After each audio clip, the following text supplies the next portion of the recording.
somebody else's fucking gavel, bro. All right. Vosh and Briahna Joy Gray don't like each other. Now, I tuned in to this one, and it is her platform. And the first thing that happens on here, I have no opinions on what this conversation is. I don't even know what they're going to talk about. I just know they don't like each other, and I want to watch it. So, we're going to do a drama. Not really. I'm interested in where they disagree, because I like leftist infighting, because usually someone's just being a dumbass.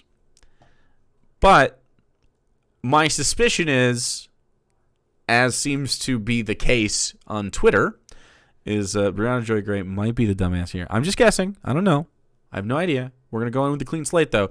But I only say that if you're a BJG enjoyer, I only say that because this is the first like 50 seconds of this is just a sizzle reel of him saying things about her that he doesn't like as he reviews her content. And like, I don't know if I don't want to play like all of it, but like, how is this not poisoning the well for the audience? I don't know. Maybe, I don't know. Sometimes people do the little sizzle thing at the beginning. Sarah and I don't really do that. Sometimes, maybe, but like, I don't know, man. Just a little weird. Forms that they stumbled into through the charity of people smarter than them. A genuinely unhinged person. She'll never have me on. You'll never have. Anyway, so just a sizzle reel of them disagreeing. So let me. You know that wouldn't go well for you. Let's go. I'm excited to be joined today on Bad Faith Podcast for the first time by prolific Twitch streamer turned YouTube streamer Vosh. Welcome to the program. Hello, Bad what a Faith pleasure Podcast, to be Poison here. the Well, Hope you're Brett. doing well this fine morning. I am doing well. Look, he so just the woke reason I up. wanted to talk to you today is because I had the pleasure of meeting you for the first time. We don't watch a lot of Vosh content on here, for the record. I think our most central disagreement would probably be the use of the R slur. So if he says it, I disavow. I'm on Rising last week. You were brought on. The producers reached out to you to come and talk about some of the discourse that's been going around about Andrew Tate and this crisis of masculinity that seems to have been an ongoing problem and trend for some years now. The rise of popular internet figures like Jordan Peterson and Andrew Tate as reflective of some deficit in society more broadly that is leading to both these YouTube figures and also a lot of kind of dangerous editing socially maladaptive behavior offline, I would say. And whether or not the left has met the moment in the same way that the right has in terms of offering an off-ramp to people who feel perhaps isolated, disillusioned by society, et cetera. Yeah. And what people noted after our interview was that there had been this history of you having had some substantive criticisms of me online. And it felt odd to folks that we had never actually talked about it before we were kind of in this public setting, talking very cordially. Joining us now to discuss is YouTuber Vouch. Welcome to the show. My pleasure to be here. How you doing? We're doing all right. And I was impressed by your professionalism and decorum in that context. And I thought that you might be a good person to actually be able to have it out with and discuss some of our substantive disagreements and also anything else you want to talk about today. How does that sound? Oh, sure. Look, I love arguing with folks, but the masculinity Andrew Tate business, it's pretty serious. I think it's important to take the opportunities you can to talk about it. Plus, it's just no fun getting off your head every time you're, in the same Zoom call with someone just because you've argued online. If folks did that, there'd be no way for anyone to do any kind of collaboration the way things are these days. I agree. And Vosh, I got to say, I don't see us as having really argued online. I have, become aware over the years of a number of, critical videos you've done about me. I don't see us arguing all the time online. First 50 seconds of this was like just fuck her the whole time. You, I believe, took offense to a radar that I did about defunding the FBI. No matter what she personally believes, she covers for fascists. We were on opposite sides of the Force to Vote I've done charity stuff. What do you mean? We do charity all the time. Conversation. I don't have Mr. Beast money, bro. Sorry. Gotta live too. Is your Mr. Beast kid does more than nothing. You're right. Again, you're hiding. You're not listening to what I said. If you're still on that shit, man. All right, Andy. All right, we're gonna get a hot 6, hot 6y. You're fucking up the vibe. We're doing this video now. You're caught in the past. The specific Force the Vote movement was one of the most blatant... Wait, what? Now we're editing? Oh, okay. I see what you mean. Okay, let's set that back up. About defunding the FBI. No matter what she personally believes, she covers for fascists. We were on opposite sides of the Force the Vote conversation. The specific Force the Vote movement was one of the most blatant grifts that got passed as left-leaning activism in the past several years. And I'm sure there's been some other things over the years, but I don't want to put words in your mouth. What would you describe as your kind of substantive disagreement with me or my political approach? Huh. Okay. I think, okay. The problem I have with this, obviously, like, you can do whatever you want. You can do whatever style you wish on your side. It seems to me when you're editing in the middle of these discussions, it feels, again, like bad faith. Surprise. But also, like, why not just have this up as a whole and then do another video where you're like, okay, and here's my reaction to these things. You can do a reaction to your talk. That's fine. But, like, when you only give this to your audience, feels weird, dude. Oh, I wish I'd written a list of that. I'm sure. Did Vosh watch this on stream? I don't watch a lot. Sorry. I don't have time.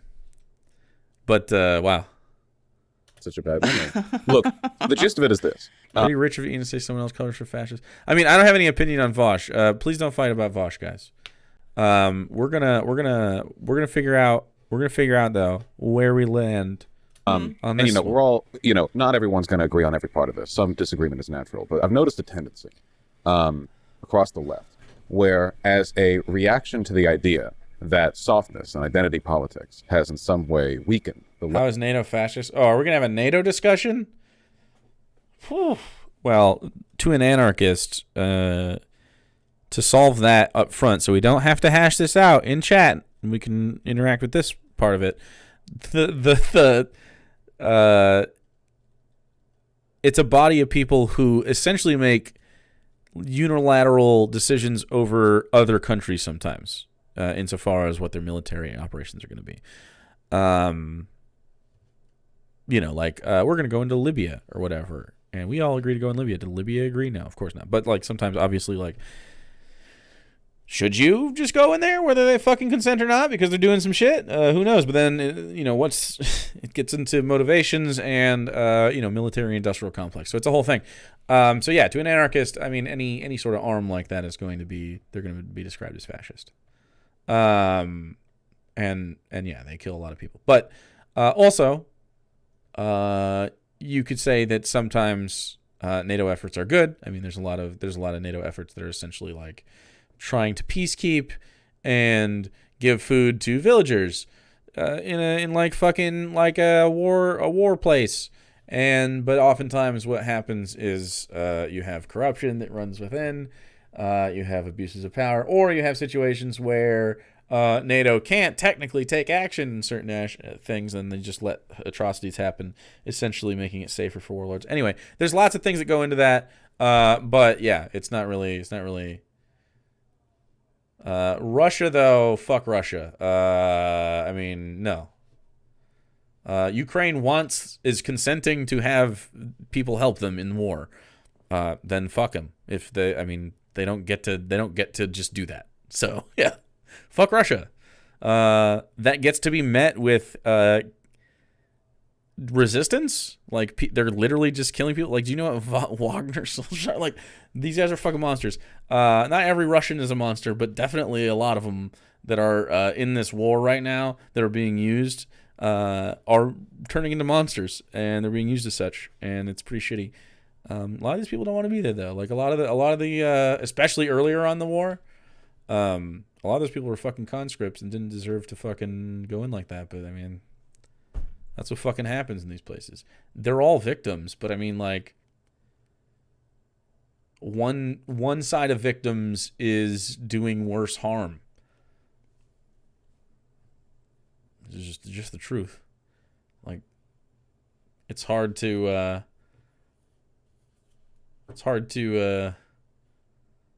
really defend that. It's all imperialism. It could be imperialism, but it's not like okay. So there's a difference between something being in pursuit of imperialism, okay? Because Russia is doing imperialism when Russia invades Ukraine, okay? That is imperialism. It can also be two empires. You can call the West NATO a conglomerate sort of pseudo-empire if you want. And they can also have empire interests. That doesn't cancel out what the other one's doing. You have to ascribe the same to both. I mean, you just have to. I mean, it's pretty obvious what's happening in both those situations. If you devalue nation states in the West, then you devalue them anywhere else, right? A Russian nation state, the way it's run, is no more valid in their actions than the United States in their actions. So we judge them based on that.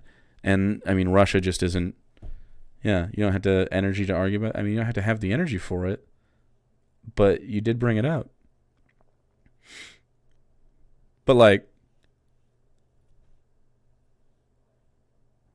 yeah. Yeah, you brought it up. It's okay. You don't have to be, heated about it. I don't sound heated, do I? I'm sorry if that's the impression you got. I said NATO is evil. That's all. Yeah, NATO can be evil. NATO can be evil. And also the things that fighting Russia can be good, too. NATO being evil. Evil can be like Magneto problem. An evil person doing a thing that is ultimately a good thing. Magneto. NATO's Magneto right now. Just let it exist. It is. It is what it is. Let that idea sit there. It's a better evil right now. Yeah. Kill some fucking Russians. Let's go. It is what it is. Better killing Russian troops than Russian troops killing Ukrainian civilians. Yep, that's my standard for sure. Don't care if NATO has to get involved, because I can't control that. I can be ethically opposed to NATO and understand that they're going to be involved anyway. So if they're going to, I want them to be doing things that are at least on the fucking right side of a conflict. Because, I agree holistically, and I think most leftists agree holistically with the idea of, the Western countries in general. Pick any of them, they all have their fucking problems. And obviously, the most powerful ones have the most problems. But, it's irrelevant in the face of the Russia shit. They're worse. That's just a worse way to go about that political situation. They chose the wrong path. And now it's the fuck around find out stage. And the apparatuses are there and will be there throughout our lives, whether we ethically oppose them or not. And so the correct choice in that scenario is the better of the two sides. You don't even have to be excited about it. I don't think anyone's excited about any conflicts. Everyone would prefer hey, what actually is the fucking issue is we have fucking oligarchs in Russia, fucking warlords that and we have Nazi. We have a complex political conflict that's been going on in that area for some time. And it's come to blows. Nothing anybody can do about it, but we're not going to watch atrocities. It's like the Spider-Man problem too. You got the power to stop people from doing something. And then also the bureaucracy of the arm that we use to do that, the military.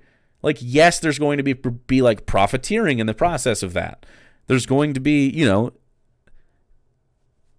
there's no ethical consumption under capitalism. There's no ethical actions at any level of government purely all the way down. It's impossible. And not even just purely, it's going to be stinky the whole time. But some shit smells worse. And that's the whole argument. There's no reason to nitpick about this and infight with lefties about well, fucking NATO sucks too. Yes, yep. But irrelevant. It's irrelevant in this situation. Agreed, but no, it doesn't really matter because it's not about that. It's not about that to any Ukrainian person.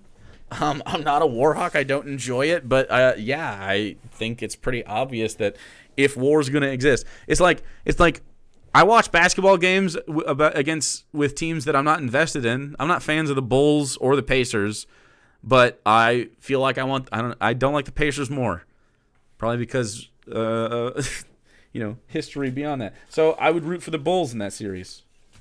for no other thing than just fuck the Pacers, because the Pacers are worse. I don't like either of them, though. And that's just, it's a rudimentary view, but yeah, sometimes that's just how it be. So it doesn't have to be deeper than that. Anyway, it smells like you're huffing your own farts when, this is for everybody, when we appeal to shit like that, when we're just going, yeah, well, fuck, nah, just America just sucks. It's like, yes, I say that shit all the time, but not as a scapegoat. Like, the conflict is occurring. It's already started. Game started. You got to pick a team to bet on. And why, right? The reason here is the one is less ethically poor. And that's the answer. Always. Yeah. They exist, though. They do exist, though. I agree. I don't want them to exist, but they're currently existing. And so... And so the reaction, therefore, is not, I'm mad you exist. The reaction, therefore, is they exist, and this particular action they're taking, weigh it. This particular action is better than not taking the action. If you disagree, talk about that. Don't talk about, should NATO exist? That's a different conversation. Is this the correct decision for NATO to make? You can nitpick it all the way down, and I probably would agree, and most people would agree, especially leftists, none of the stuff they should do, except if they're gonna, then they're gonna be on that side. Because it's ethically correct. More. Yeah. It's like a nitpick. I don't think they should do anything. I mean...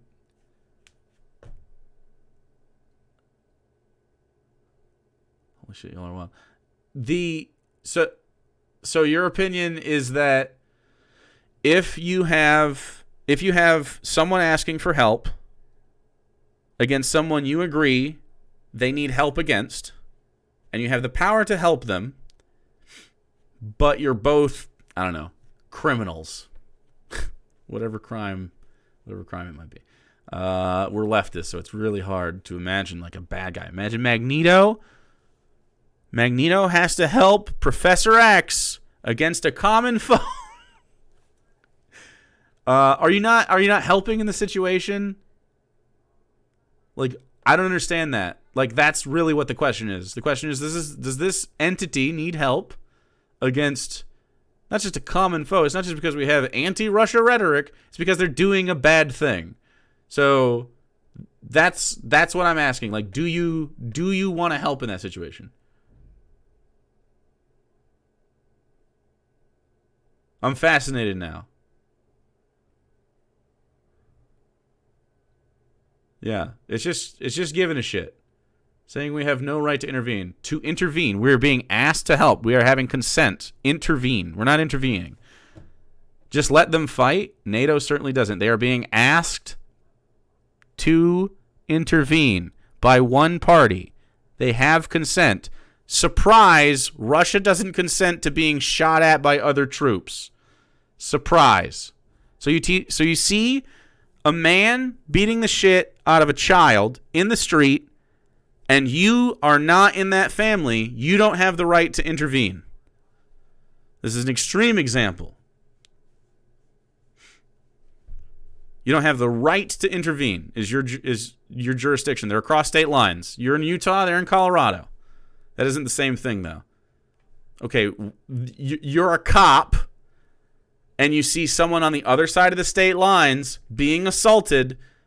Should you cross state lines to help that person? Of course I would stop. Okay, then of course I would stop it. Yep, there you go. That's the whole thing. Then why the fuck would you tell anyone to stop, to not do the same thing? Not similar. It's totally similar. Ukraine literally is like, hey, you want to help us? We love help. And they're like, sure, we'll help in sort of a proxy war. Like, it's help with conditions. I can't cross state lines, but I can shoot my gun! You know what I mean?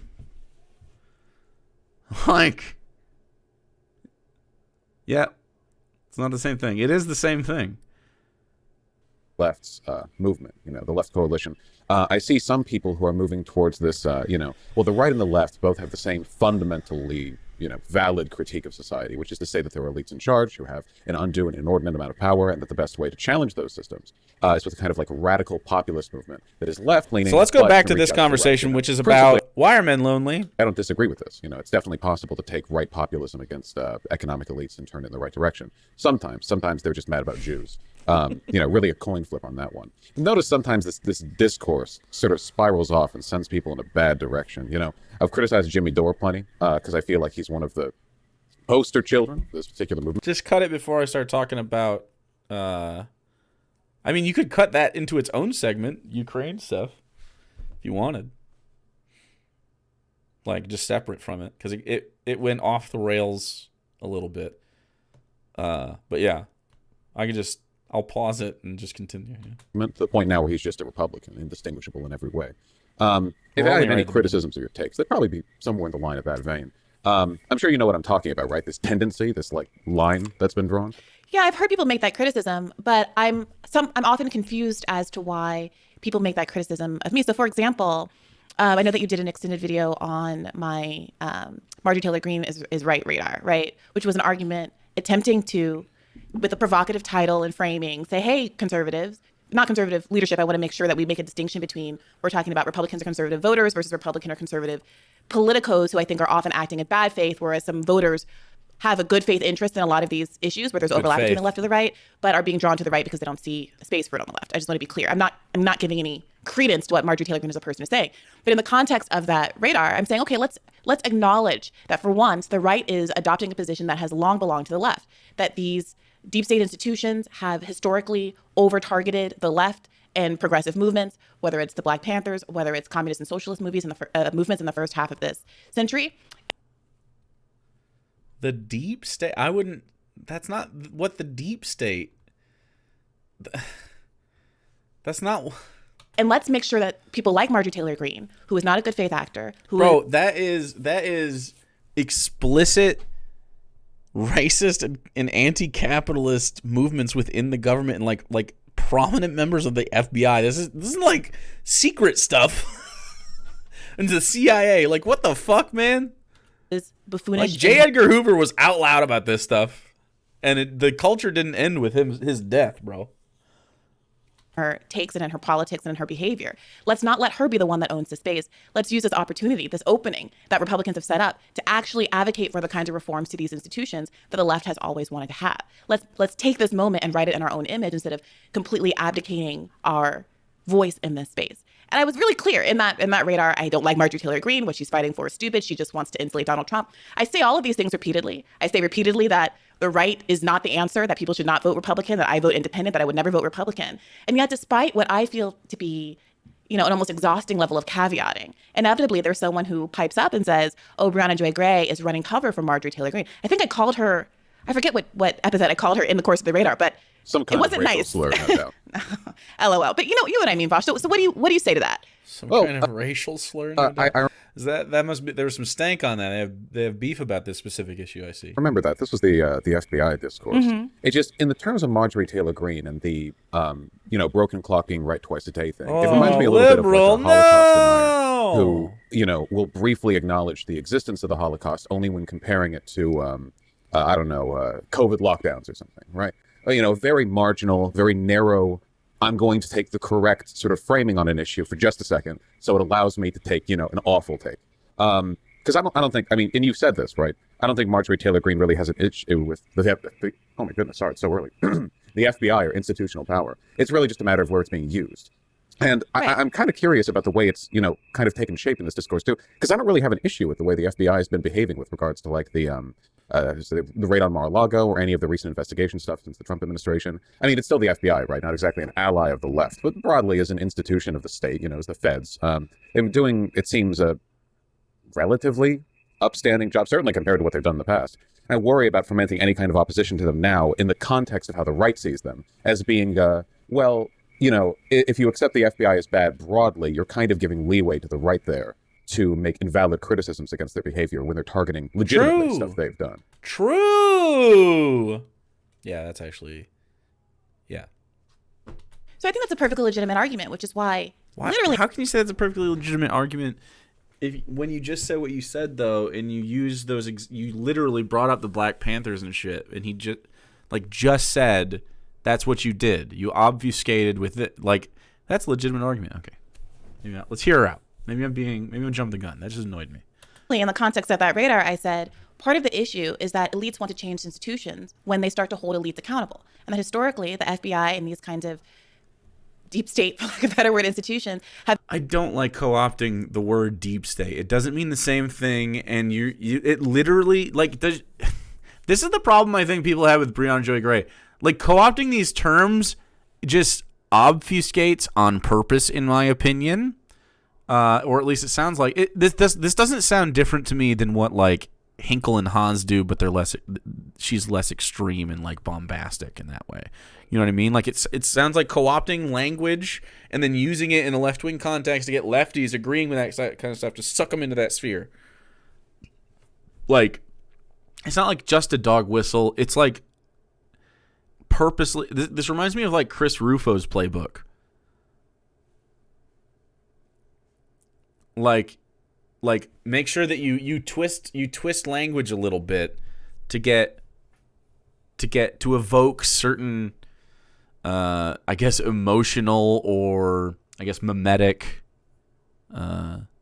cues, I guess. Is that too highbrow? It makes you think of certain stuff. It's evocative of right-wing shit, right? It makes everybody sound like a weirdo.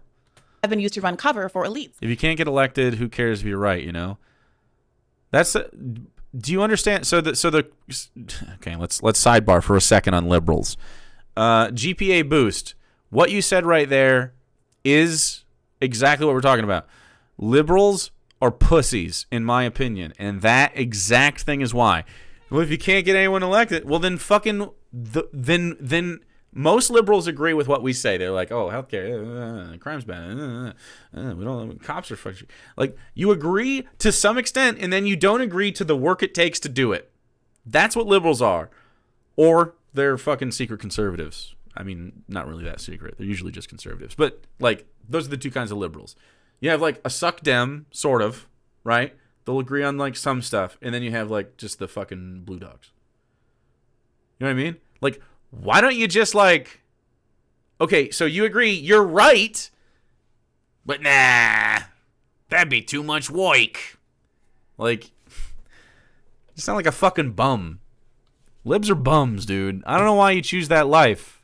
Like, stop pretending that not giving a shit is a valid part of your personality. You know what I mean? Like, nah, that's just the way the world works. It's a very turn of the century. I work at the meatpacking factory. Worldview. Like, buddy, we can do better. We don't have to live under the boot. You could have a minimum baseline of quality living, and your life could be fucking dope. But nope, it's just like, actually, I make $42,000 a year, which is just enough to feel above water these days, depending on where you live. So that's for the poors to experience. I'm comfy. And then, you know, eventually capitalism comes for you. And then, like, libs can never... I don't know, man. I don't know why libs are so lazy about their politics. Some of them have correct answers but can't show their work. Like, oh, yeah, you know, racism is bad. That's so fucked up. And then, like, they'll vote for Hillary, and then they just don't even think about it. And then there's these fucking, like, degens. Bit more than 42. You see what I'm saying, though? Like, that's what I mean. Like, you make a bit more than 42. But that's what I mean. Like you just heard me mention how much money you make, and you thought, yeah, it's time for the capitalism. And like, I make more than 42. This is what I mean. Like, you have a perspective where you're not like worried about your day-to-day survival, and you're like, you know what? Nah, I don't know, bro. Lazy shit to me. I don't know. No bitches behavior. And that's exactly what's happening right now. So regardless of how you feel about Mar-a-Lago, whether was a political raid, and of course there's all this stuff going on now with Biden and whether or not appealing to the broader population. That's factually untrue. There's like 73% like approval ratings on leftist healthcare, like rent, like housing. Come on, man. Literally just incorrect. I tweeted a thing not too long ago. You probably didn't look at it though. Anyway, we don't have to talk about that. We're gonna talk about this now. No more libs. Hold on. Lib, you're sidetracking. Hot 10 for sidetracking. He's being treated similarly or differently, and penalty box. That's a whole other quagmire. But regardless of whether you feel like Trump is being unfairly persecuted by the FBI or not, the left knows how it feels about the FBI. And why not let the left make its claims about how the FBI should be reformed in a progressive way? If you have concerns about the right only using this issue of FBI reform as a way to insulate Donald Trump. And I find that a lot of conservatives in the rising audience, for instance, are very hostile to the idea that a powerful institution would be weaponized to defend the rich but attack the poor, or even attack the left and attack the otherwise marginal. And they are open to that argument. They, in fact, were very receptive to that argument in the comments of that video and elsewhere online. And so, again, I wonder what you make of that. I feel like that's a legitimate point that you made and one that I addressed in the context of the radar. So why the kind of hostility about the radar in particular? Well, because of the framing, which, to be fair, you kind of did right there, right? The Mar-a-Lago thing and the Biden thing ain't really comparable. The raid on Mar-a-Lago was because Trump had failed to comply with pre-existing demands to turn over the material. Seems like Biden just, dropped spaghetti out of his pockets and left a bunch of documents everywhere. Stupid, no defending it, but not really federal raid territory. No, I don't think they're comparable, and that's why Biden wasn't raided. I do think that because Biden took the position when the Trump documents were outstanding, that it was deeply irresponsible for a president to have been in this position, that I think he said something like, no one should ever be president who was so irresponsible with documents, and now here he is, obviously in the exact same situation. So I do think Biden set himself up for... I mean, fuck Joe Biden. But they're different situations, and when you conflate the two, you do the right job for them. This is the number one complaint I see, is that Briahna will say something, and it sounds a lot like helping out the right wing, doesn't it? Every time, man. Very odd.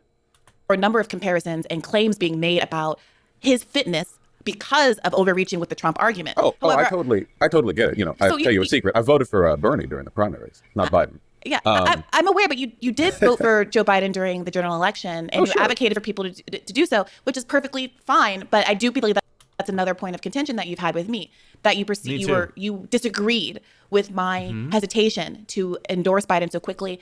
Why don't you want lefties to vote in an election where, there's only two choices on the top of that ballot? Really?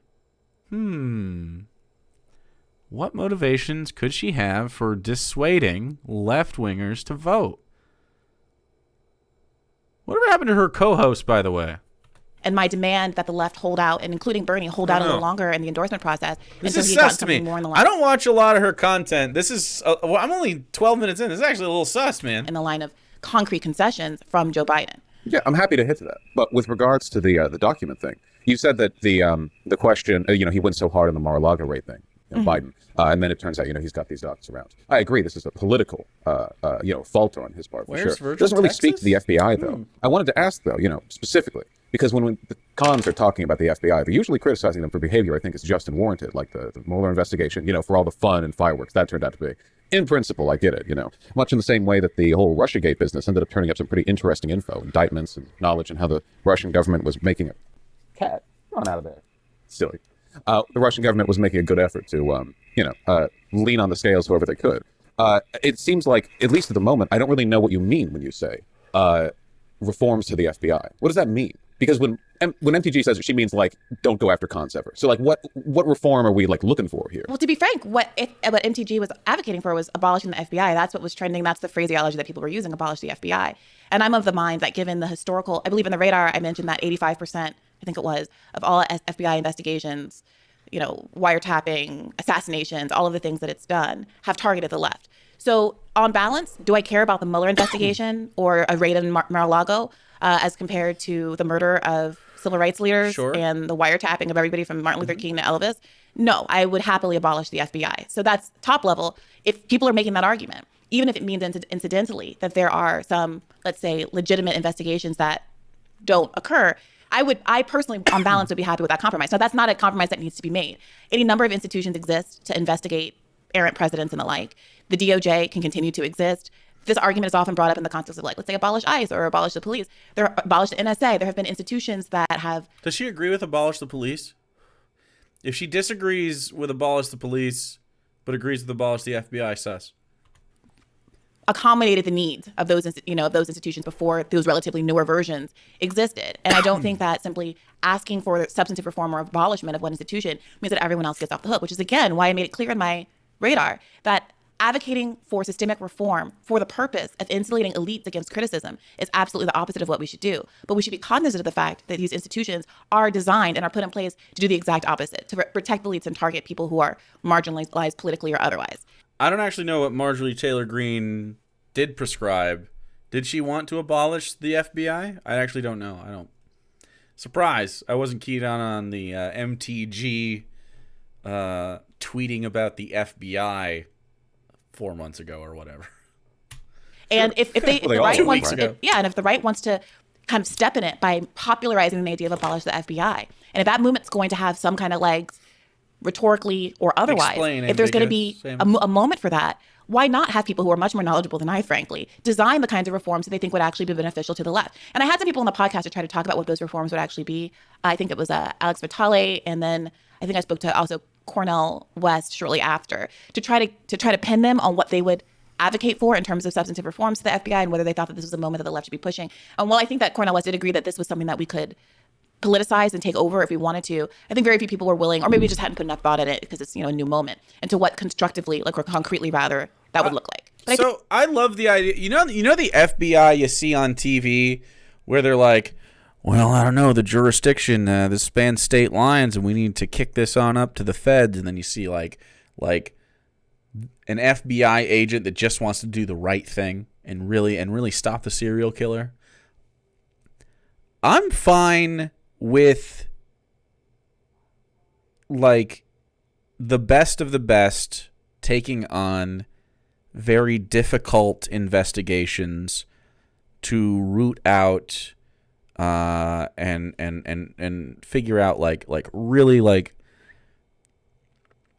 disparate or tragic events that need whatever that kind of oversight is, like some sort of collective oversight is fine. And then those people overseen preferably in the same, like they can't, I think they'd have to work with the local police and stuff because, again, when we talk about police reform, it involves the federal government, obviously.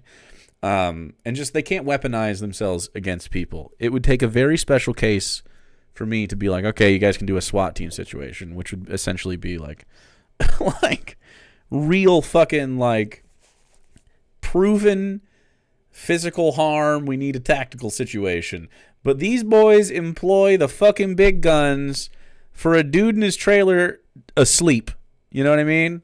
Like, this is not appropriate. Wait until these people like serve them. You don't have to ambush these fucking people. We don't have Bonnie and Clyde shit happening. We are in the age of information. We do not have to treat people in this way. Okay? Like, the reason that there is so much bullshit with policing in general is because people's survival is on the line every day. You get rid of that, your crimes become so different.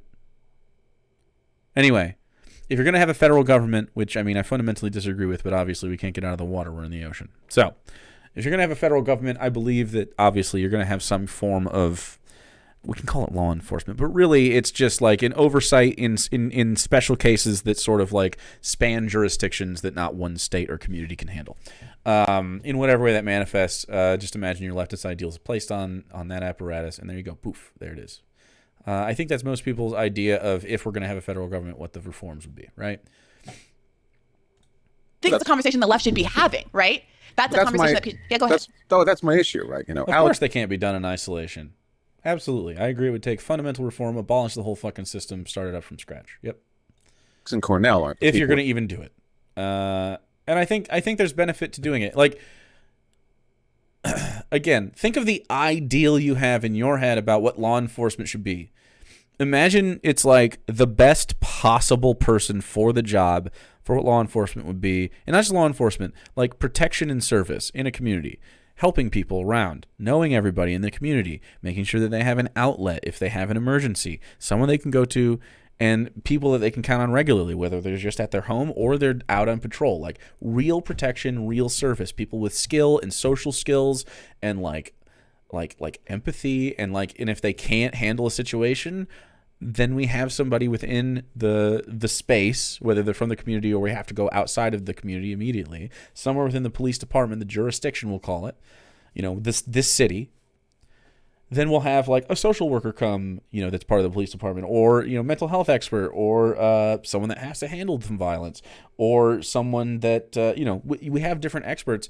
We don't have to have one officer that has to do a million things. You can have multiple officers that do different things, and everyone can play to their strengths. It doesn't have to be so fucking regimented. And then over those times, you can have people build those skills, because that's what it should be. It should be about protection and service. So the most ideal person you can think about that's law enforcement. That person doesn't have a fucking gun. That person doesn't have the ability to fucking tackle you to the ground and fucking abuse you for having drugs on you or something. Like that person can't pull your ass over.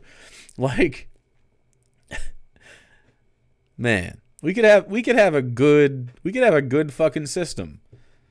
But you have to bake out the ways that they're taught to even police in the first place. So, I mean, yeah, if you can't even talk about reform without talking about what even is a fucking police officer. And I define it fundamentally different. The word that we've been using before is like steward. I don't know, a servant. Just you could call them community servants. I don't know. Police officer seems like it's just such an antagonistic approach to communal living, and it's part of the way, it's flavored so many aspects of our culture. It's why it's such a difficult topic. Law enforcement and how to deal with violence and how to deal with people struggling, because they're under the weight of the capitalist system. Get them out from the weight of the capitalist system. Have markets for stuff you want instead of stuff you need. And then let's play it out from there. I guarantee you over the course of human history, not only would it be better, it would head slowly towards the communism, maybe. I don't know if you can ever get your space communism, but you can get close to it. You can strive for it. There might always be a market. Maybe. Some kind of chip, some kind of coin, some kind of ephemeral social currency. There's always going to be something, probably. We're just like that. We're monkeys right now. Or at least this version of us. There could be a version of us later on down the line. Socially, they're just totally different people because they live in a world where their needs are met.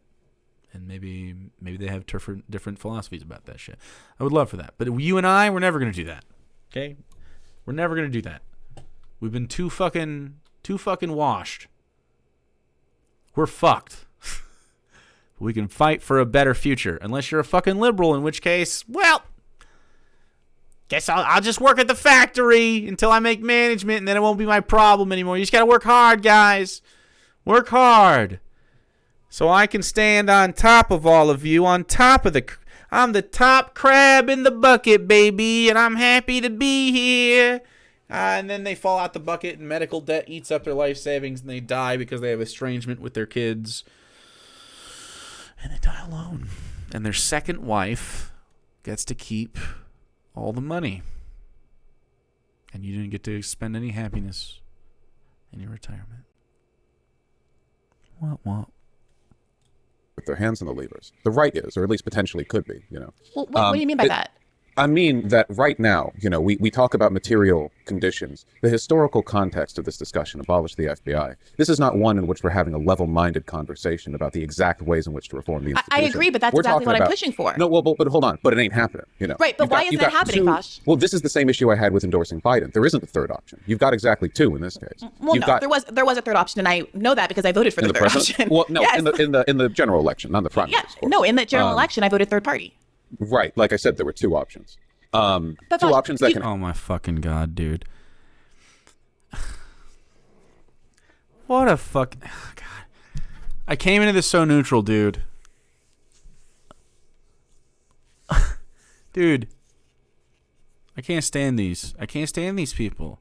Fart sniffers, dude. You're either above it or you're one of them. Pick one.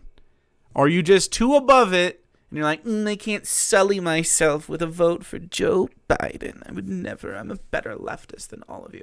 Or are you just one of them and you're working in opposition and you're just telling everybody not to vote left because you want the right to win? You gotta pick one. Fart sniffer or a fucking icky liar, dude. I don't know. It sounds like a smokescreen to me. She hits too many beats to be this like, and she has too much like fucking backing. She came out of fucking nowhere, by the way. Nowhere. Didn't have any idea who this was. Fucking what, 2-3 years ago? Maybe I'm crazy, dude. Maybe I'm seeing things. But these Hinkles and these Haases and these what was the other one? Gothixes and these BJGs and these I don't know, they don't come up organically in my opinion. Doesn't feel organic. Maybe I'm crazy. Maybe they're just following some formulas. Maybe I'm wild. I don't think so, dude. Shoe on head? Shoe on head is different. Shoe on head was there from the beginning. Her shit is just, she's dumb. She might be making money now with right. I mean, she's always been making money from right-wing clicks, but like directly funded by them, maybe. I'd be surprised if she didn't take some money at some point, but she's not. You can tell she's just so dumb, dude. She's convinced. Wait, hold on. You know, that she's. I've never really given a damn about. You know, well, here's a edge case that perfectly represents my virtues or whatever. You know, you've got what you've got. Dr. Gamble, like you want a GPA boost. In the case of the FBI, just to be clear, I didn't vote third party because it represents my virtues. I represent third party because, practically speaking, if third parties get, I believe, to 55% of the vote percentage, they get additional funding. It makes it more possible for a third party to get ballot access and to be an actual contender and change that oppressive two-party duopoly reality that we live under today. It's a That's stupid. No, that is not the reason. Stop. This year? Oh, well, this is the year we're going to get... This is, you know what? Strategically speaking, I think is best to look down the line after we have Trump again. The nation surely in 20 years could use a strong third-party candidate as they get slightly more funding for having 5% in the 2020 election. That, in 2020, was your primary political concern with that election. Again, you're either a fucking fart sniffer or you're one of them, bro. You cannot tell me that your fucking hierarchy of political wishes was, let's hope that they get more funding for third parties in 2020. What the fuck?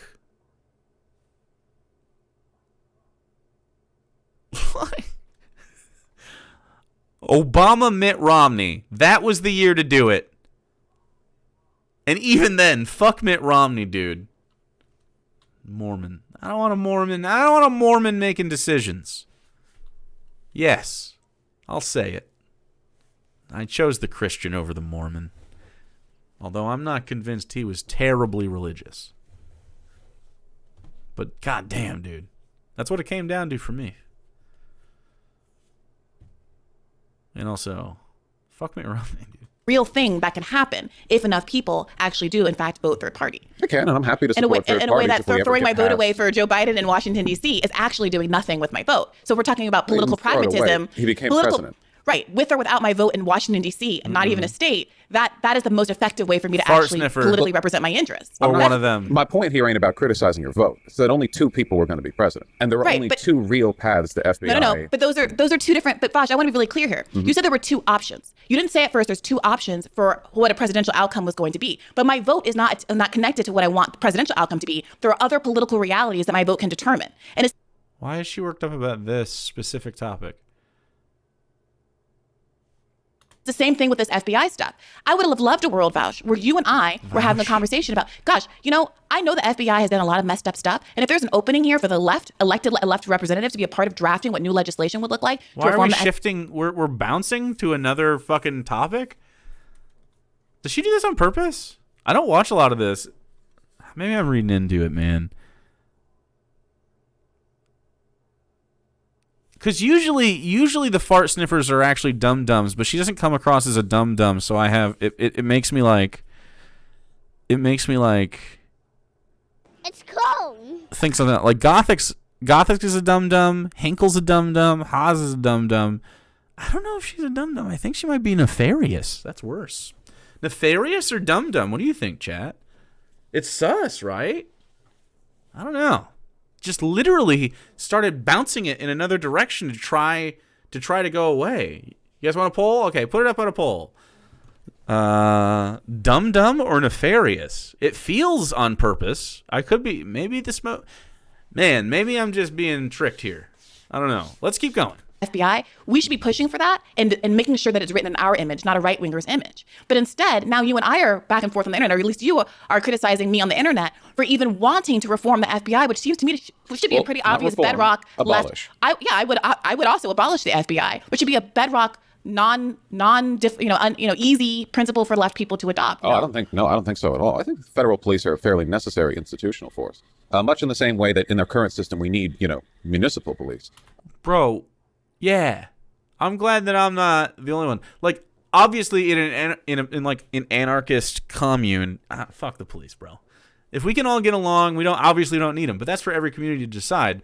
But like, I don't think that's true of like humans in general. Conflict arises, and we need conflict resolution, and it coming from your community makes sense. So I'm talking like, I don't know, 1 out of every 100 people. 500 people, just 1,000 people, whatever we decide is needed, and to each community its needs. Maybe one community has lots of elderly people or a lot of families with young kids, and needs like people to be on the streets and watch out. You know what I mean? Like, or maybe some of them don't need anybody at all, and they're just like a little community. And it's like, out in the country, and you don't really have to patrol, and they take care of themselves. That's fine too. Like when we live out in the country, the cops aren't around ever. You know what I mean? Because they don't need to be. Because we're fucking out there. That's why I don't like cops, dude. I didn't grow up with them. It's awful. I hate cops being around. They make me itchy. If I ever move anywhere, it will be rural. But with high-speed internet access and only a 15-minute drive to the store. Though obviously they are a largely harmful institution. You just can't up and abolish them. You need to take the work to put in systems that support the same basic functions and practices. Vosh, was your response to me that, well, I think that Briahna's going too far in saying that we should abolish I ain't gotten to my FBI. point yet, because we keep getting edge cased here. The issue I have, and we don't need to make no analogies to Biden or Trump or whatever. The issue here is that in this historical context, I have too much ADHD.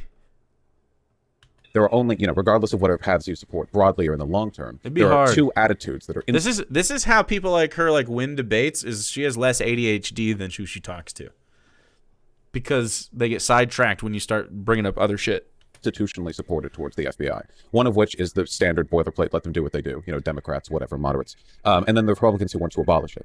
The issue that I have here is that the desire. Well, that's true. There's wait, please. There's no institutional support for like moderate reform. There are politicians who don't want to touch the FBI. That's a tautology. And politicians who want to abolish it. You are framing the argument in a limited way. You are defining two choices. The world and then saying, is limited. No. You're defining two choices and then saying there's two choices. Mm-hmm. There is in fact a world where our job on the left, I believe, is to create. Chat, you have a vote right now. Is she nefarious or a fart sniffer? Use your voice right now. I don't know. I can't believe it. I really thought like maybe. I'm surprised I'm so anti. It's only been 20 minutes. Jesus. Additional choices. Not to sit around in this doomer. Wait a minute. Not to sit around in this doomer zone saying, well, we can't do anything, so let's be angry. Vosh, you called me a subhuman something, like a subhuman fascist or something. Force the Vote fans and Briahna Joy Gray fans are fucking subhuman pieces of shit who are despicable people who are only in it for the aesthetic and for the grift. You wrote. Fart sniffers? Nefarious fart sniffers, maybe. Advocating that I didn't write anything down. Come on, no fair. Well, I've never mentioned you in. 80% nefarious. Bad faith, indeed. Thank public you. Vosh. I've never said anything about you in my entire life. That's fine. We're both public figures, and we have the right to take shots at each other at our will. But I ain't got. But there is no this other because I haven't. But I just want to make sure you were saying right now that there are two options. I want to be really clear. Man, we can't really talk. I don't disagree with you when you say there is no movement on the left to abolish the FBI. In fact, that is the sum total of my criticism. Why is there no movement on the left to abolish or at least reform the FBI? Why is Marjorie Taylor Greene, in the context of a self-interested campaign to protect Donald Trump, the only person who's talking about reforming an institution that... This is literally the conversation we had with Liar Judas earlier in chat. Like, yes, I acknowledge that is a quality argument. However, the reality is the FBI did, in fact, do investigations. And she's not talking about ought the FBI exist in general philosophically. She's saying because of this investigation, the FBI ought not exist. You're talking from a holistic perspective, and Marjorie Taylor Greene is saying specifically because of this, it's like a genetic fallacy. Like, you have to acknowledge the actual disagreement. Well, I Briahna Joy Gray would, but I'm not going to die on this hill. I'm going to talk in a community with people who are like-minded, Vash, about what the best strategy forward is. I'm not interested in defending my take. It's just a take. It's just a thought. It's just an idea that I would love to develop. No, I don't want takes, Vash. I want policy to make the left better. I want to change, make the world that we live in better. I'm not interested in scoring points on the internet. So if someone comes up to me and says, I have a tweak to your philosophy, I have a tweak to your plan. Let's develop this in concert with other people who are much more knowledgeable than I say yes and to that, Vouch. Okay, I'm not interested in tearing anybody down. I'm yes-anding you right now. So okay, let's dial it back because I feel like we've rolled down a very steep hill very quickly. Me too. The point that I'm trying to make here is that there are times and places to make certain types of criticisms. Now, whether or not I even agree with the abolish the FBI bit, it's fundamentally what this strikes to me is like an Andrew Tate fan screaming, Andrew Tate's been arrested on accusations of sex trafficking. Let's abolish the police. He shouldn't be able to be arrested for that. And a lefty stride in saying, oh, you want to abolish the police, do you? Well, maybe that would be a good idea. Now, I understand the temptation of this argument because you're meeting them where they're at. They're interested in this thing. Sense, yeah. But the truth of the matter Okay, he got there. is, and the thing that frustrates me is they're not actually interested in police abolition. They're interested in getting their guy off. And while you think that you're doing our side, pulling people interested in getting Donald Trump off over to broader FBI abolition, I think what you're actually doing is the opposite, which is you're giving the institutional legitimacy of the left's critique of the FBI over to the far right who just want to get Donald Trump off. And I think that's kind of iterating the fact that despite all your caveats and criticisms, MTG still quote tweeted you, touting around, oh, look at this lefty, former, secretary for Bernie Sanders. Even they agree the FBI has gone too far. And when they're in that mode, they'll take any stance. They'll say, oh yeah, they killed Dr. King. They killed Fred Hampton, not that they give a shit. And then they'll run with that as a specific part of their program to get their fascist wannabe dictator off investigations and charges. But I don't think it does much to support real criticism of the FBI. I think it taints criticism of the FBI because it associates them with this insane MAGA, hysteria. Bars. It worsens our arguments because it connects us and emboldens them to their argument. So what arguments are the left? You mentioned that this is the wrong time. Is there a movement separate and apart from the conservative movement that is at all vocalizing any interest in reforming the FBI in any way? Abolish the police involves the FBI. What? I think it's the, I don't know if it's necessarily specifically his. They said they were in he said they were in like a Skype call or some shit. Or a Zoom call. I think it might be Zoom.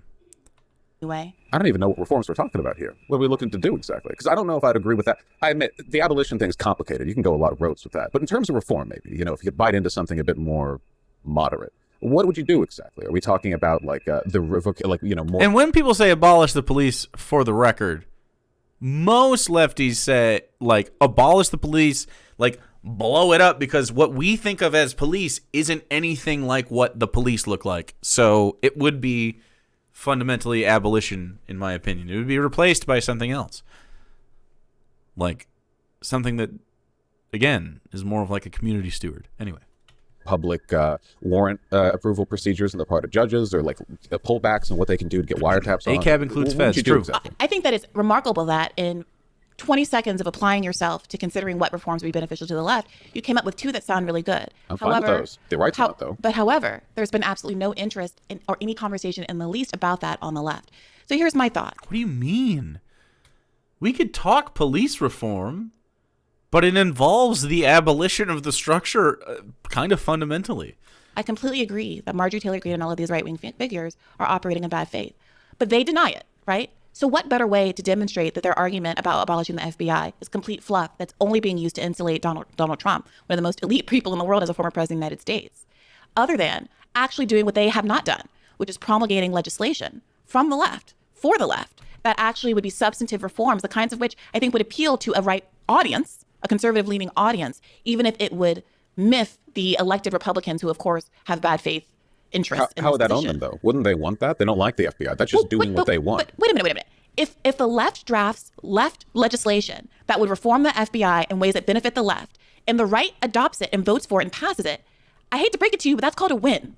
That's a good thing that just happened. Would it prevent the FBI from continuing their investigation into Donald Trump, or would it be substantive reforms? Vosh, it's drafted by the left. So no, of course not. The left, I presume, it can do whatever they want it to be. The left does silly things all the time. You know, I'm not staking any claims here on their trustworthiness. The Democratic Party that just spent the entire last 2 years making their entire identity about 1-6 and impeaching Trump for a million, over and over and over again, and 1-6 commissions and all of that, is not going to do anything that absolves Trump from responsibility, nor do I think they should, although they should have the appearance of not having a witch hunt, because I think that hurts them politically, and there's no need for any of that. If he's guilty, what he's guilty of, he's guilty of, and what he's not, he's not. If reform is put forward that does not in any way impede the investigation of Donald Trump, it's a sensible FBI reform. The Republicans will just call it woke, they'll not vote in it, and none of their voters Exactly. So here we are. This is what I believe are the two options that exist. The left puts forward good faith legislation that would address some of the legitimate concerns that are being raised by the right about the FBI, not insulate Donald Trump from criticism. What concerns? The FBI has spent the last 100 years of existence growing its power and growing its reach. There is, I think, a perfectly legitimate argument about various aspects of the way that the Department of Justice and the FBI have focused on Donald Trump and some... Like what? Inequities. Well, I thought you just said this legislation wouldn't do anything. Well, that's It's interesting asking for examples. And it just sounds like sort of dancing around. That is fascinating. My whole point. So why are you asking about that, Vosh? Well, then why did you just say that? You just said that, though. You were just like, okay, well, address some of the right concerns. I think it's fair. I think that some combination of the media's behavior and the FBI's behavior, it's obviously, even when people do bad things, they can be politically motivated in their approach. I think it's perfectly possible. I don't know, right? Well, I don't know. Wait a minute. We're doing the narrative. Let me finish the sentence. You just asked me, Vosh. Let me finish the sentence. I don't know, so that's why I don't want to opine.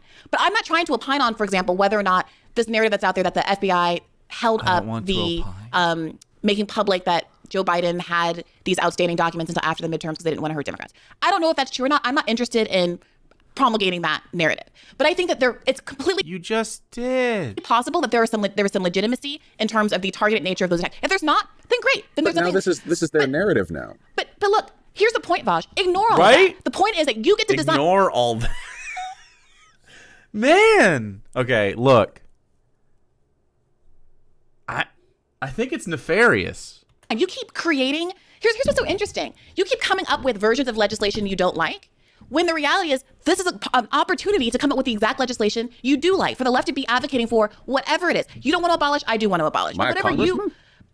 Whatever you want to do is what we should be advocating for, is my belief, progressives to actually take up and run with. The slight power that I have is over discourse, not policy. I'm not talking about you literally, Vosh, obviously. I'm talking about what we push elected officials to do. I understand that. But notice how the rhetoric has shifted, right? Always little bits of it pop up. What we're talking about right now, the left constructing criticisms of the FBI in the form of policy and legislation, that has nothing to do with giving the right accolades on getting a broken clock, twice as right kind of deal, on criticizing the FBI, nor on pulling people from the right over, nor on meeting some of their legitimate criticisms of the FBI, of which they have only one, by the way, which is the fact that the FBI doesn't work for them. Now we're just talking about crafting policy to reform the police. The FBI are police, after all, fundamentally, and I've always supported reforming the police in many ways. But notice how now we're talking about something reasonable, which is, hey, the federal police are, as many police institutions, rather corrupt and I hate to break it to you, but there's a part of this community that has been talking about something reasonable the entire time. And your reluctance to participate in that is a choice, and that's completely fine. But there's some of us who have said, we're very disappointed. You know what it is? Co-opting, oh wow, it's three-pronged. Co-opting leftist language in pursuit of right-wing aims with the veneer of liberal electoral politics, lady. She's really into electoral politics. She's like, what if we could draft legislation? And it's like,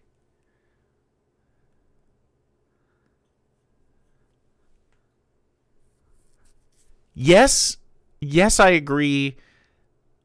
Reforms involve legislation. But I'm not trying to get piecemeal legislation to make the FBI and police slightly better. We need a systemic reform of like the people we vote into office if we're even going to talk about legislation.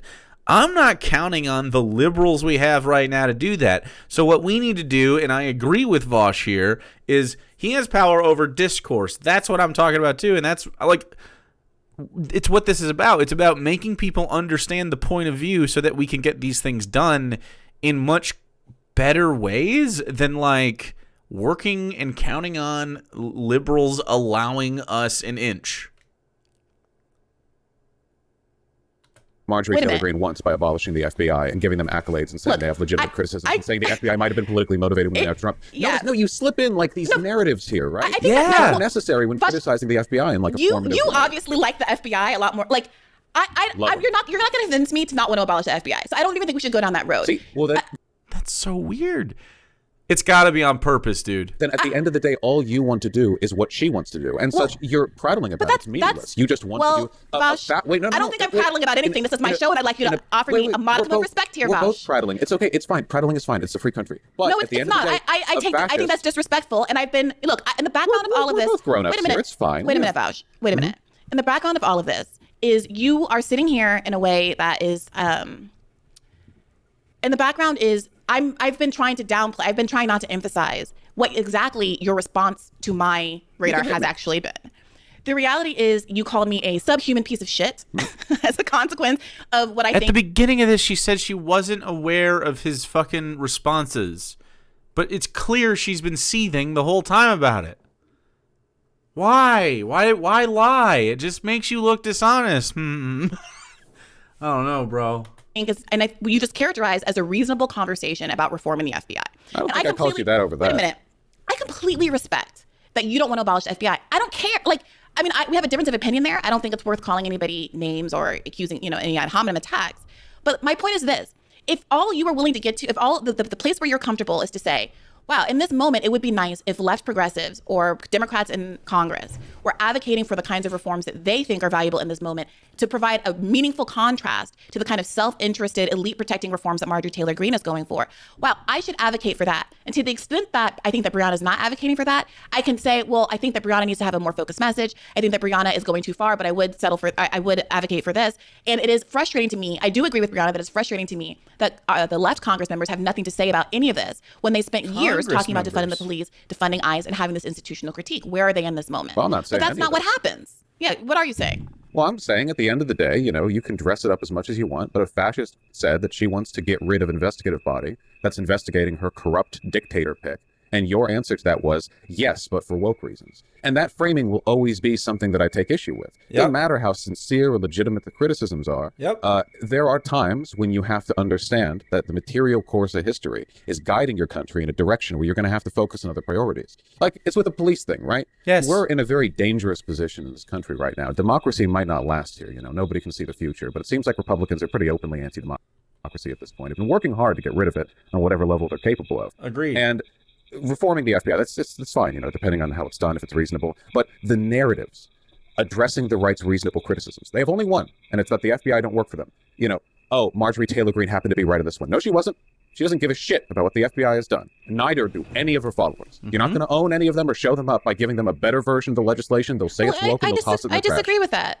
I disagree with that, Vash. I think that I know for a fact that many of her followers actually do agree with me. I know for a fact. When you say abolish the FBI, the exact thing that she said. Why does she do the vouch thing?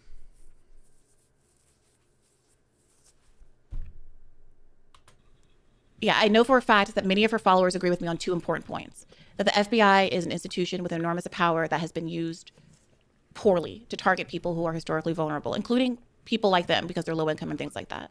And additionally, I think that they agree that it should not be an institution that exclusively protects elites.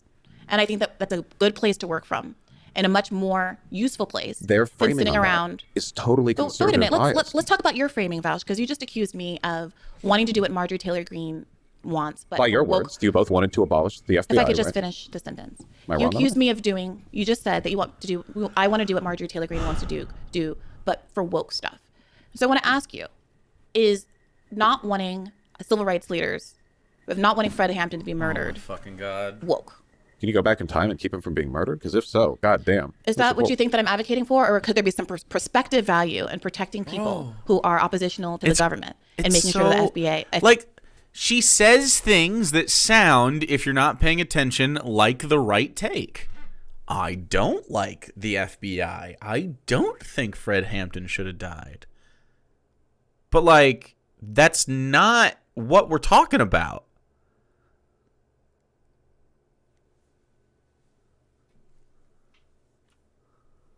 FBI's powers are restrained. The Republicans will not do this.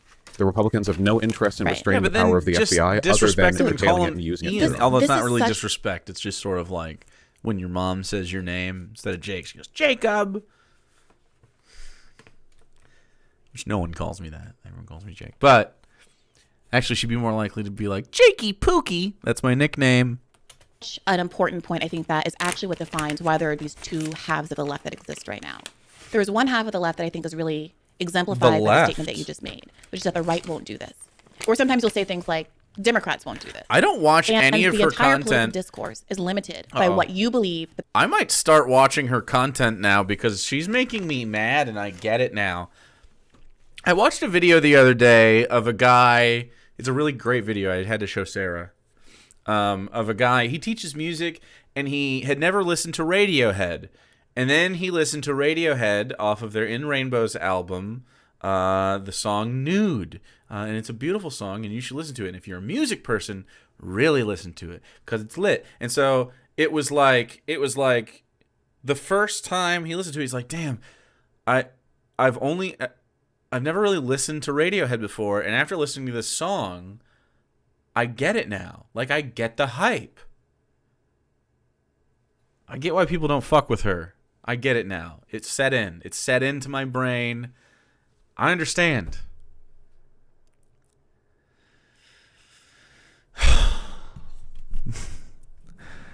The planet Earth has redeemed. Say something nice, however. This is not a kind... Hold on. Let's get a good... There we go. A not funky looking pause screen, so it doesn't look like I'm in bad faith. Say something nice. She seems intelligent. She seems like an intelligent person. She's very good. She's very good at speaking. She is very, very good at changing the subject.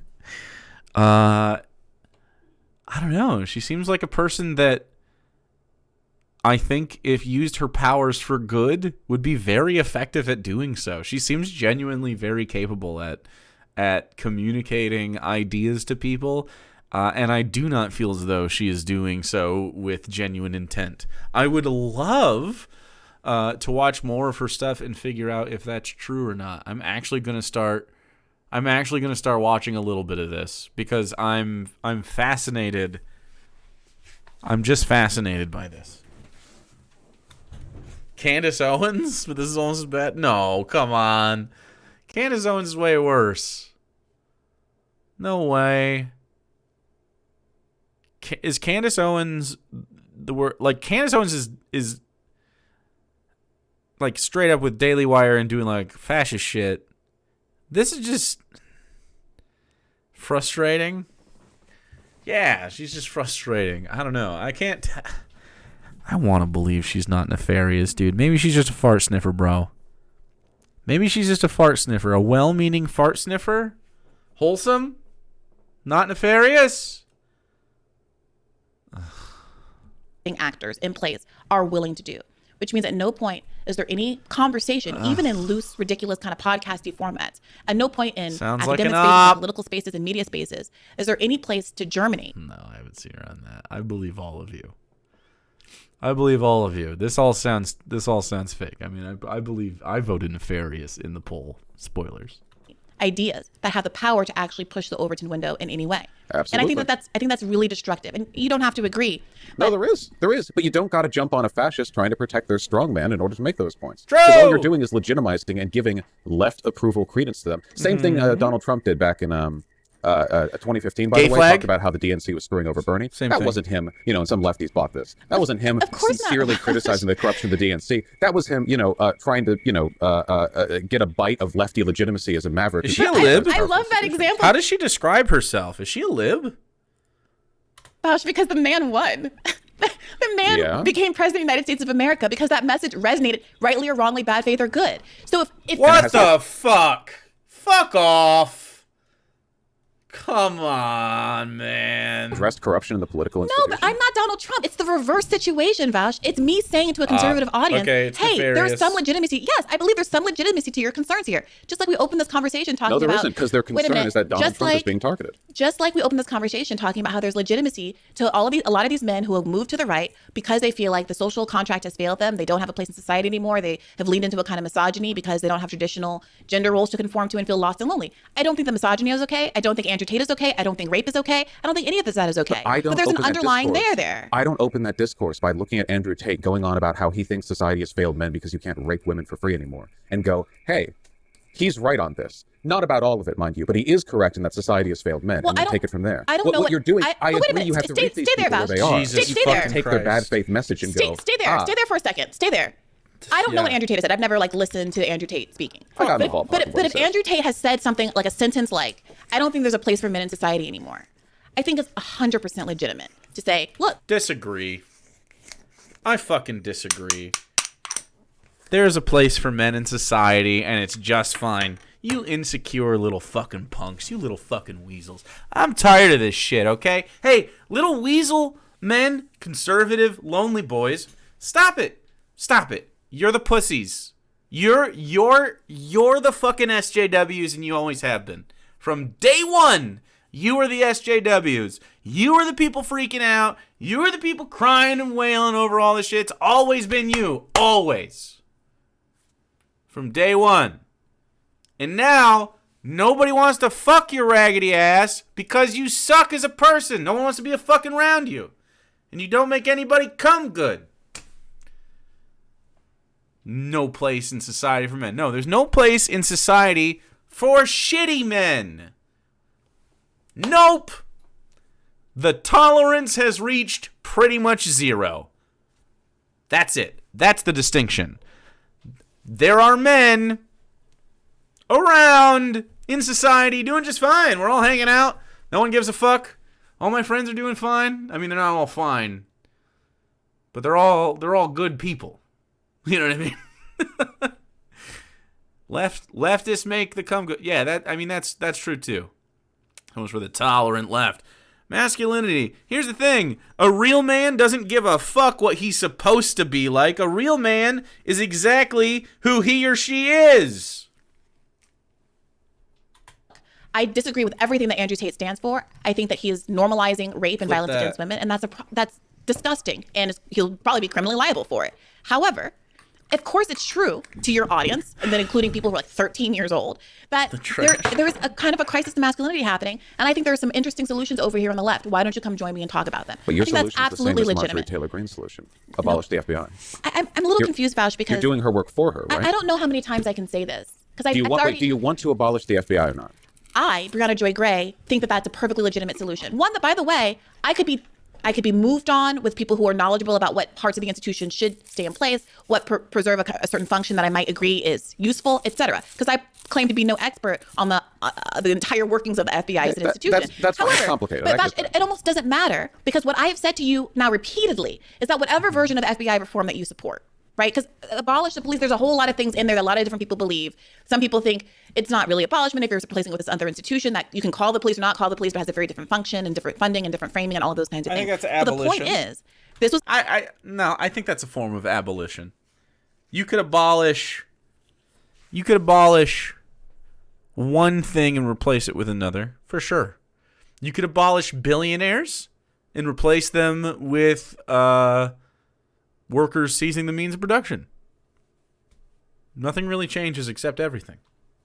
It was an opportunity for substantial reform, whether or not you want it to be quote unquote abolished or not. It's not an opportunity for substantial reform. And it was an opportunity for liberals, leftists, whomever in Congress who are elected to call Marjorie Taylor Greene's bluff and say, this is actually populist legislation that protects vulnerable people against the overreaches of the government. This is what you're purporting to want. And if you actually believe in it, sign on to this legislation. And when she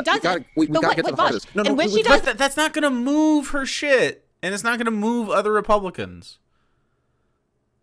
Please. I'm like 6 words away from this. All right. Okay, you're 6. Okay, we're at the end. Okay, we're at the goal. And when she doesn't, that's the opportunity to call her bluff. Okay, you can't call their bluff. We've been doing this for decades. We literally haven't. No, you will. The Democrats have. That's how easy it is. No, they haven't. No, they have been. Because the Republicans will talk about any manner of emboldening or empowering the American people or helping the American people get more change in their pockets or lowering taxes or anything. And every single time the Democrats do anything that would objectively improve the lives of the working class, the Republicans go, this is woke, and don't pass it. Oh, any climate change reform? That's woke. Anything having to do with green energy? That's woke. Anything having to do with like unions or healthcare or anything? That's woke. Toss it out. There is no calling their bluff because while they may say they care about the FBI exercising power over the weak, internally they have a consistent message, was they want power and they want to kill you. Yes. You, of course, being whatever marginalized group is on the table these days, probably not me. The idea that you can I think call that you're their wrong bluff, about that, but I'll just put a pin in that, let you finish. Go ahead. you can't call their bluff on this. It doesn't serve any point. The What only do you thing think you're doing, what do you think the motivation of Republicans is? Like, they want to kill you might be a little extreme, but it's not really, depending on who you are. It's really not. Like, if you're a trans person, kinda, yeah. is listening to a fascist trying to embolden her political strategy for removing democracy and all the barriers that prevent her from doing so. Yup. And going, yes, I think that she's right on this point. And then you propose a solution identical to hers. And Wait. And then The solution is not identical to hers. How many times are you going to say that straw man, Val? It's crazy. The caveat, now we're interrupting both ways.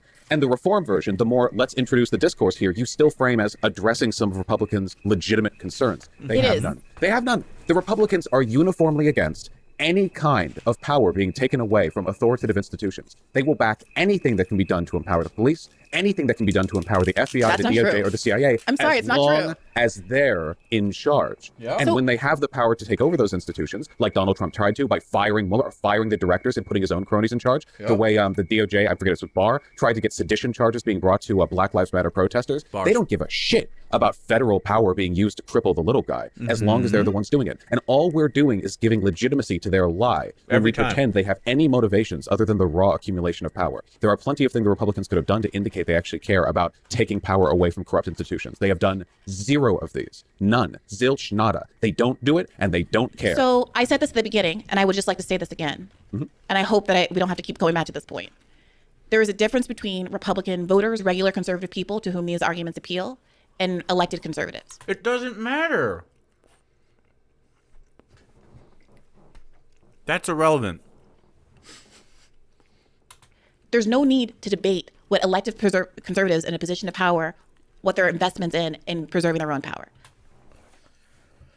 How can you be both, on one hand, very, very concerned about specifically the Democratic caucus and the legislation that they propose to get aha moments over Marjorie Taylor Greene on the subject of the Federal Bureau of Investigation, specific individual piecemeal reform issues, like pass a bill that changes a little bit of something, makes them take ethics classes. We passed the bill, finally, we did it. How do you not have that same fucking energy for the exact same process that the Republicans go through? Because when the Republicans go through that, even if the grassroots people are voting for the reason that Briahna is saying that's why they're going to vote, because they have a holistically pure idea that the FBI ought not exist because the state shouldn't have the monopoly of violence over its people, yada, yada, yada, you get it. But then Vaush's argument is, but those people that they're voting for will then use that abolition to further, or use that abolition to, further their own goals in maintaining and abusing their power. Whether they could abolish the FBI and replace it with the Decency Ethics Board. Like, big ridiculousness. No, I'm not going to save her face like this. Everybody agrees about this. Just like we don't have to go round and round and round about whether or not Marjorie Taylor Greene was a good faith or bad faith actor. No. As I said repeatedly in my radar, despite you and your response to my radar, No. accusing me of being credulous and taking her at face value.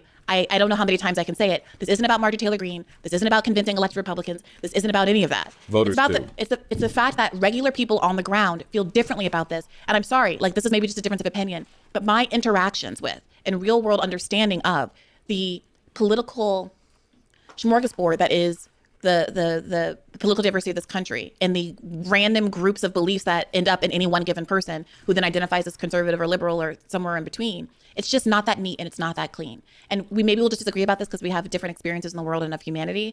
But I know for a fact that there are people who have a good faith interest in a lot of things, including a good faith concern about the IRS targeting. These aren't the fucking people. And she's doing it again, by the way. She's saying, I'm not doing the thing by doing the fucking thing in the discussion. Literally right here. Working class people, which is a true thing that happens, even though I think that abolishing the IRS does in the same way that abolishing the FBI potentially could if there weren't other prongs of the Justice Department, et cetera, to hold Trump accountable, end up letting millionaires and billionaires off the hook from getting audited and taxed at all, right? So I think that people, even though conservatives are weaponizing this IRS thing to try to, yes, insulate rich people from getting audits, it's good to say, hey, I hear you when you say you're concerned that the IRS has historically targeted the poor. I hear you when you say that this is a legitimate concern, and it is a legitimate concern. But if you don't meet people there, if you don't acknowledge that there's a core of something there, they have no reason to trust you politically. And maybe you're interested in convincing people and changing anybody's mind. And maybe my political project and trying to do so is ultimately a futile one. But I can't see that. I do not believe that there's more utility sitting in these media spaces, talking endlessly about what can't be done while the world burns, because a lot of people can't afford to extend the status quo in this way. And some of us want to just try things and throw things at the wall and see what sticks. And you said, I'm sorry, the one last point to what you said, just really quickly. You said that offering, again, you keep saying the same thing as Marjorie Taylor Greene. I don't care what you put in this legislation, but you cannot. I don't care what you put in this legislation. You argue that the left calls, liberals, whatever, the broad left calls Republicans on their shit all the time. It literally doesn't happen because Democrats never put forward clean bills advocating for populist policies. They never do it. We saw this happen with the $15 minimum wage, where it was part of a must-pass bill. Democrats intentionally took it out so that it could be killed. It was a 51 bill, right? It was part of the COVID reconciliation package. Schumer took it out, didn't have to, but took it out on the advice of the parliamentarian, which is advisory. So then it was subject to a 60 vote margin and could be voted down by Marjorie Taylor Greene and not Marjorie Taylor Greene, Kyrsten Sinema and Joe Manchin. Right? Over and over again, they will never have a standalone bill on things that they know are overwhelmingly popular and they'll make them look bad. They just won't. They bifurcated the Build Back Better. They do this over and over again. So we never get these clean demonstrations of Republicans are against XYZ. Look at how Bernie has to run around defending that he voted for the crime bill because it had the Violence Against Women's Act in it. That's what they do. In fact, that's what Democrats always do to provide cover for the fact that they are not actually a populist or worker-centered party in the least, and they actually want substantially the same kinds of economic policy that the Republicans want. They just wanted to be a little bit nicer to the gays and the blacks and the immigrants. Not. Yeah, then why are you so interested in them passing legislation? Like, what the fuck? How can you then say the thing you said at the beginning? Substantially the same when Republicans are calling for the abolition of the IRS, but I do agree that they're closer to the middle than a lot of people want to acknowledge.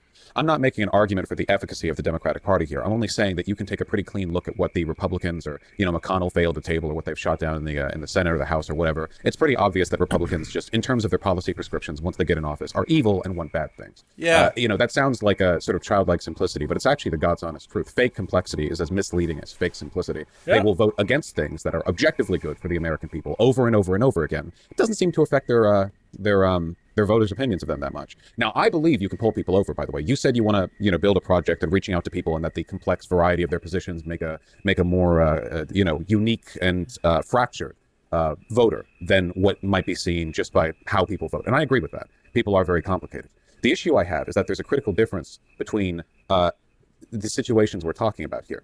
Right. When it comes to the concerns of a voter, reaching out to them, taking their bad idea of abolishing the IRS and saying, "Hey, listen, buddy." I don't think it's a bad idea. But if you want to call it not abolishing the IRS, if you want to call it reform the IRS, can we please just stick with that? If you think that, because it's not the same thing. Wait, I gotta finish. Obfuscating with a thing that doesn't matter. Now we're talking about IRS abolition versus reform nitpicks. Like it's a wild thing to do constantly. Would absolutely be a bad idea. We have no systems in place. I'm sorry. I thought we were still talking about the FBI. I'm sorry. No. Sorry. The FBI, but also more so the IRS. Okay, the IRS. Whew, okay. But anyway, you take a Republican who wants to abolish the IRS. I think you can walk up to them. I think you can go, okay, listen, I got you, buddy. Okay, but we got to talk about this. Spin it off in some way. I think that's okay. The issue I have is who you do it to, on what specific issues, and how you sell it. MTG, I think, is a no-go. I wouldn't agree with her on literally anything that she said, did, or believed that I thought benefited her agenda, because her agenda is oblivion. Well, you agree with her on one thing. You agree with her about being anti-force the vote. I mean, we both drink water, I guess. Sure. Wait, was she? Oh, that's right. Because she was one of the people who was consistent about. Yeah. So we got water, sky is blue, and that. And wait a minute. But why is it that it's like water, sky is blue when it's something like that? But to me, obviously, wanting to dramatically limit the powers of an arm of the police state is a no-brainer consideration. The fact that me and Marjorie Taylor Greene are both interested in curbing government power is. She's not.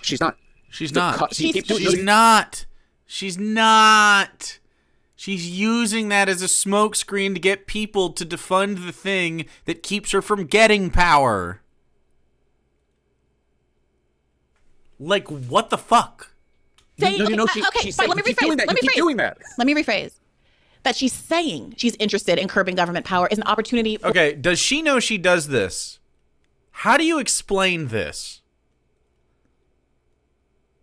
How do you explain this kind of thing? Like, the actual, like, what's your thought process here?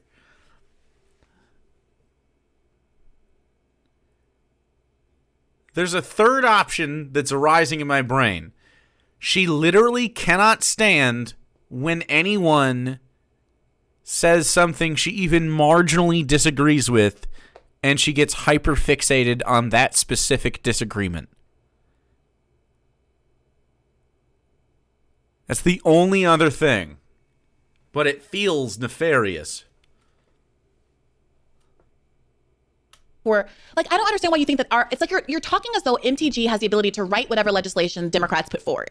That's the opposite of what I'm saying. If she wants to open this broad category of FBI reform, if she wants to open that Pandora's box, she's able to do so, frankly, because she knows that the Democrats are too feckless to actually call her bluff and do anything about it. Nobody cares. The FBI, nobody cares about the FBI. Well, you don't maybe care about No. You don't care about the FBI. No. The average American does not care about it. It's not like a key voters issue. Police reform is way more up there, and even that just gets towered over by other But they're not doing that either, Vouch. That's the whole point. That's what's so embarrassing about this whole fiasco. That we had the largest number of people in the streets in a protest movement in American history 2 years ago, to which the Democratic nominee responded, "We need more funding for more cops." Yeah, I agree. He won we anyway. live in a hell world. I completely agree. We're all dying. But why do we live in a hell world? Why is there no accountability? Listen, I like Biden did that, and you told people to go vote for Biden without any and I'll condition. Do it again. Yes, because there are two candidates who can win, and one is worse than the other. There are two states the FBI. There are two states the FBI can exist in right now. Let me ask you this. Wait, please. There are only two states in which it can exist right now, as represented by the interests of people currently in power. That's not true. Yes, it is. Right now? What? No. That is. Wait, who is fronting a public, like, support for FBI reform? Nobody. That's my point. That's my point. That's the problem. That's the very problem. So you're agreeing with me then? Based on who is currently in power, there are two possible things that we can do with the FBI. Yes. What the fuck? No, I'm not agreeing with you. Stop. You just never mind. She's dumbass. Never mind. What the fuck? I'm advocating. With me. No, I'm not. She either doesn't get this, or is just like she doesn't want to be walked down that road, so she's just refusing to go there because she knows it doesn't end well for her argument. Two options. One, dumb. Other, nefarious. With me. No, You're advocating for I didn't. No, I didn't. Exactly. I'm advocating for a third opportunity, a third option. So in That's order my to job. So if to get that option, you have to change the current situation, that would imply that an unchanged situation, aka what we exist in now, is one with two options, as represented by the interests of people. No, yes. By that definition, there's only one option because there was only one party advocating anything, which is Marjorie Taylor Greene. So by your metric, there's only one thing out there. As an option. Fine. So then that's it. We have that, and we have this. No, Vash, this is what the fuck? Why can't you agree on that? so ridiculous. No, you can change it. You can get three, but right now there are two. No, you agree with me? No, right now there are two. You can fight for Vash, three. Right. Who cares? I am fighting for three, and you're convincing people to take one of two options because you're too afraid to advocate for anything in the world. Please listen. Holy shit. Wow, she's frustrating. Why is she freaking out here? I actually didn't think it was going to be like this. This is... It can only be because she genuinely doesn't understand what Vosh is saying, or she really understands what he's saying and knows it kills her fucking argument. that's real. We're almost there. You are tying So patronizing. You are tying option number 3 to the insane bad faith fascist. No, I'm not. Why? No, No, I'm please. not. No, BGG. Okay, I'll explain it to you. I'll explain it to you real slow. Let me answer your question. You just ask me why. Wait, please. We have 2 institutional options right now, okay? We have 2 parties, if we may. We have the MAGA group and we have Democrats and moderates broadly. The MAGA group are composed entirely of fascists and people who want to abolish our democracy. And the moderate-leaning Republicans, the moderates and the Democrats, are some neutral flavor of law and order to maybe mild reform of the police. Why would you hinge any reform of the FBI to the fascists and not to the legitimate concerns of people who are arguing against police brutality? If you wanted to reach out to people who want to reform the FBI, don't reach out to MAGA voters, reach out to liberals. Yes! They were the ones out there on the streets protesting against police brutality, ineffectively, I might add, because we live in a hell world. But if you're going to tie FBI reform to some kind of optical or political front or movement, why would you do it to the worst people with the worst intentions rather than the not worst people with the not worst intentions? This is the issue that I have. Our power is in our voice. Our legitimacy conveys strength to broader public fronts. Marjorie Taylor Greene runs this train, not you, or Donald Trump technically does. So you can use words like hinge and tie and do what you want. But I think most people understand. Articles like and to. I think that most people understand that my audience has no cognitive difficulty in processing, exploiting a opportunity rhetorically in the all political audiences field. have cognitive difficulties. Trust me, I have one. My audience gets it. My audience, there's nobody who didn't already have a bad faith. There's nobody in my audience who didn't already have a bad faith perspective of me, who's gotten a lot of clicks and views out of calling me every name in the book and criticizing every word out of my mouth, frankly. Unless you already had an inclination to think the worst of me, nobody who heard me say, Marjorie Taylor Greene is an utter fool, but she's opened the door to something that is legitimate, which is that the FBI needs to be abolished. Let's say substantive reform, since that's a sticking point for you. In service of fascists. Once again, don't get in bed with the fash. It's a really bad idea. I actually don't understand how... Is she willing to talk about that specific aspect of her personality here? Like, why? Is it because it's Vosh and there's like acid and venom here? Or is she like this with every person? I wouldn't bring her on. No. I'm not trying to. I'm in with somebody else. No. I don't want to talk to her about this shit. Are you fucking kidding me? The only way I would agree to that is if it was in a casual setting, like on hanging out. Yeah, no, this sounds really bad. You disagree on that issue. This is like Jesus Christ, dude, come on. It's like saying it's like saying the Nazis opened the door to anarchism because they abolished the Wehrmacht government, you know? Do you think it's appropriate to continually compare Marjorie Taylor Greene, one elected representative of the United States of America, to the Nazi regime that killed 6 million plus Jews and however many tens of millions of Russians? Absolutely. The fact that you don't think that's appropriate is insane to me. Like, genuinely unhinged. Okay. I think that's pretty disrespectful to millions of dead people and real life consequences, but we don't have to go down that road. What a fucking virtue signal, by the way. Sure. No, you'll just drop a shoe at the door and then leave it. I think it's rhetorically. I think there's a reason why Goodwin's Law is what it is. It's rhetorically, I think, weak to constantly have to shoehorn Nazis into every argument to make your point. I don't think that either of us needs to do that. They're fascists. It's a perfectly valid comparison, especially since in this case, Marjorie Taylor Greene also wants to abolish a federal institution that she's just using as a bulwark to achieve power, but other people might misinterpret. 85% of what the FBI has done is to crush people like me, people who are black, people who are left, people who are. But I know that she doesn't care. Why do you keep saying that to me? I know she doesn't care. Why do you keep bringing it up? Wait a minute. I know she doesn't care. Historically, the Weimar Republic had done so many bad things. Do you think that made it more justifiable when the Nazis said they wanted to abolish it in favor of putting Hitler as the Führer? So the argument is... No, wait, can you answer that? The Weimar Republic had done like mostly bad things. It was a government in the argument is that if the left... early 20th century. The argument is that if the left wants to make if the right wants to make a claim, like the police are bad. This is what was happening at the moment. After years of criticizing the left and calling everybody Antifa and flying Blue Lives Matter flags. What's that? Between in this moment, there has been a really interesting shift and realignment inside the Republican Party. They're all still pro-law and order. They're not. They are. They all. If you take a look at what motivates Republican voters and which candidates tend to win in the midterms, law and order rhetoric, cracking down on the BLM protesters, Antifa. They're not all still law and order. No, they're anti the Capitol Police and FBI. Wait a minute. I am not making a claim that now all Republicans hate the police. I'm not making the claim that 90% of the Republicans hate the police. I'm not saying no such thing. What I'm arguing is that there is a new vulnerability in their arguments. There's a new subtlety to these arguments where for the first time, in perhaps a long time, Republicans can imagine a world in which they are oppositional to the police. It's not just a consequence of 1-6. I don't know if you watched that Andrew Callahan documentary. There are all of these interesting moments that are burbling up. And Marjorie Taylor Greene saying this thing about the FBI was in some ways like the highest profile crack in what has been a very formidable defense or alignment, I should say, of Republicans and the police since time immemorial, it seems. Now, you can say that's not a real thing. It's a superficial crack. It's not a real thing. Colin continues adding hosts to its content. Jimmy Dore, CJ Pearson, Richard Hanania.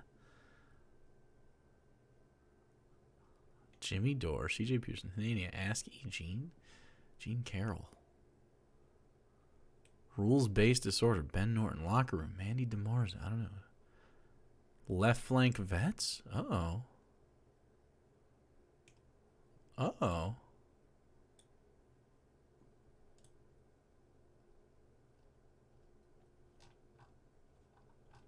I haven't heard anything bad about them before. Uh-oh. It doesn't matter. I understand that you disagree with this. There was some fallout I heard in their insides recently, right? Wasn't there a disagreement they had? Yeah, Colin, we're excited to announce exclusive podcast deals with Glenn Greenwald, Matt Taibbi, Griftopia, Andre. Oh fuck.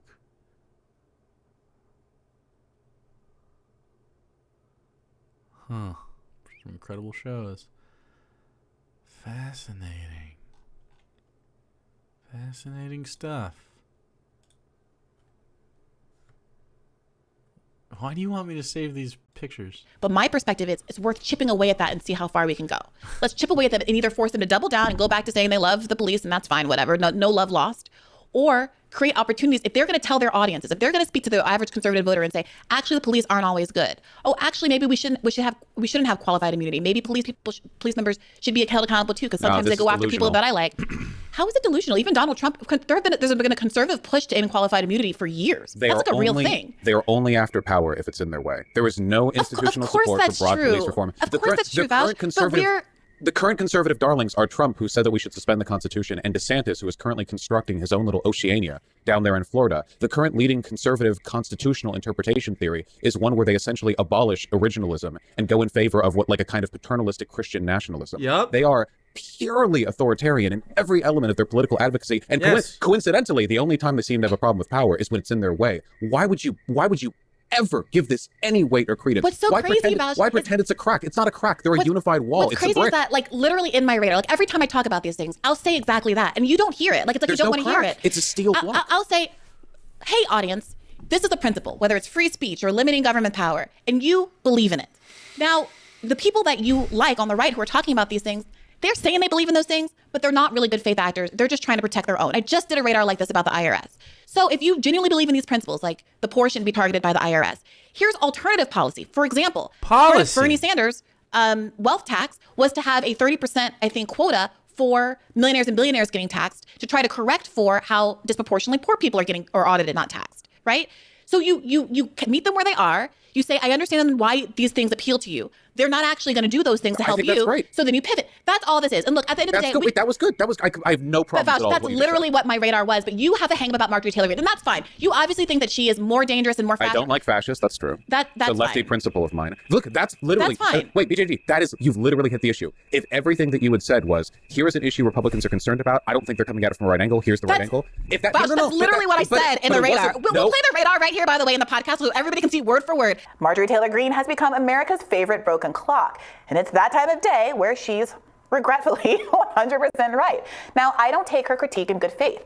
I don't expect her to keep this up when a candidate of her liking is in control of the deep state, but you should. Her hypocrisy doesn't have to be the hypocrisy of the average conservative voter. I said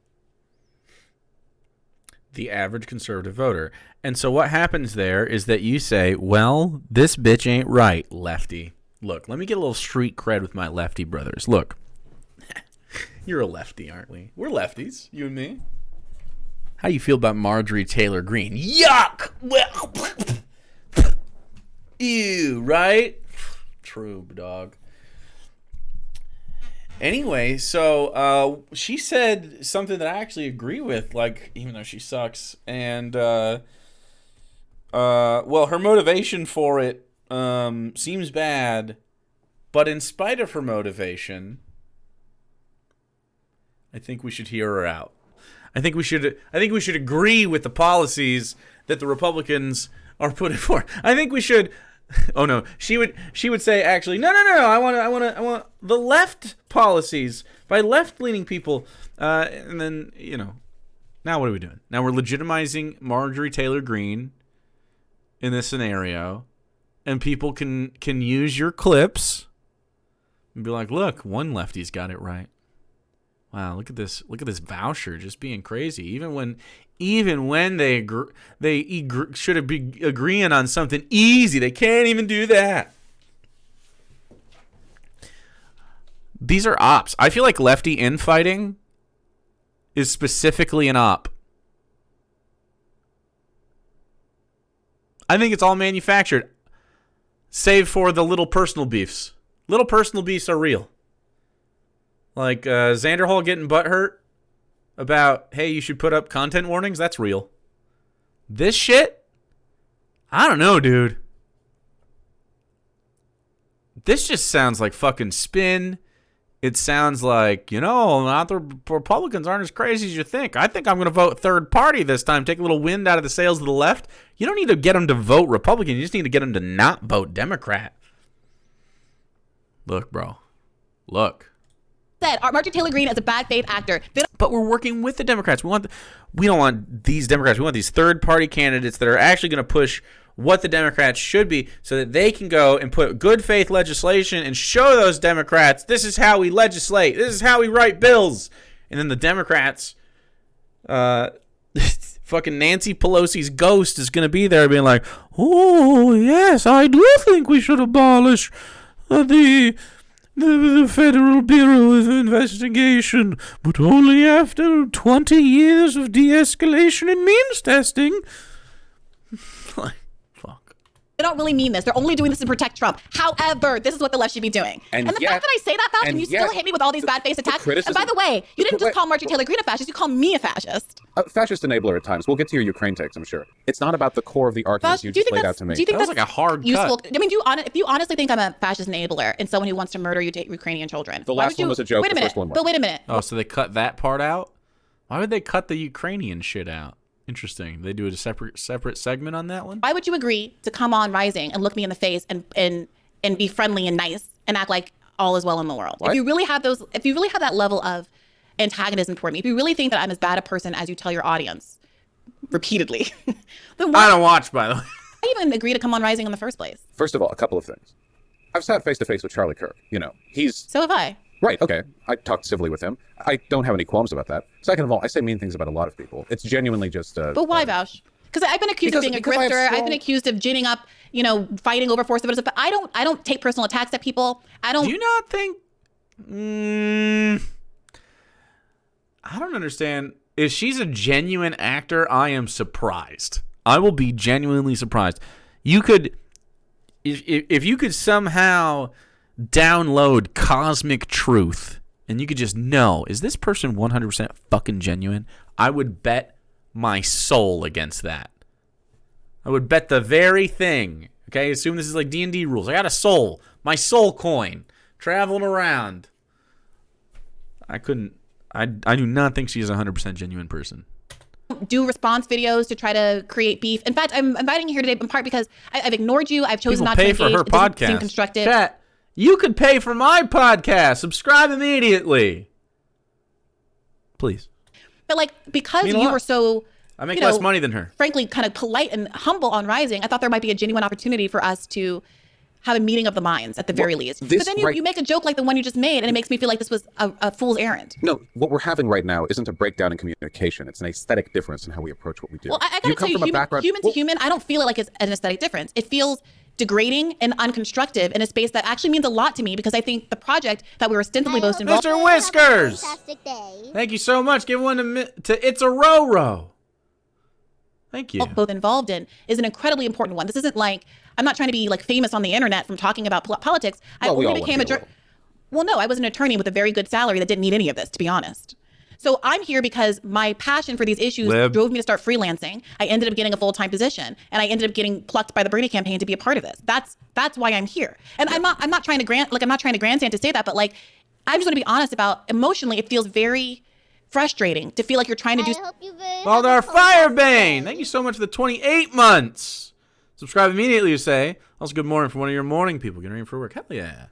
A wonderful morning work. We are running late today because it's a long stream and I watched a late basketball game. But chat, suddenly you have a little bit of momentum. Do something constructive. I'm open to criticism. I'm open to saying this is a different suggestion. We can go this way and that way. I will end the Briahna Joy Gray stuff. That was so constructive. We grew, we developed, we moved forward. I promise. But it seems to me that your position, that your desire is to like. I want to be honest. Never says an honest thing. And think of it, we could have more corn lore tonight. Oh, I gotta go out of here. Fuck that. Coin winners or losers. Dub winners or losers. Good people or bad people. I want you to subscribe, but not enough. I don't want to shill it enough to click out of this. Okay. Or legitimate folks. And that's ultimately very distracted to me to this broader project that I think that we share, no? We definitely share it to an extent. And I don't think that, I mean, there's obviously a huge overlap in the stuff that we actually do believe.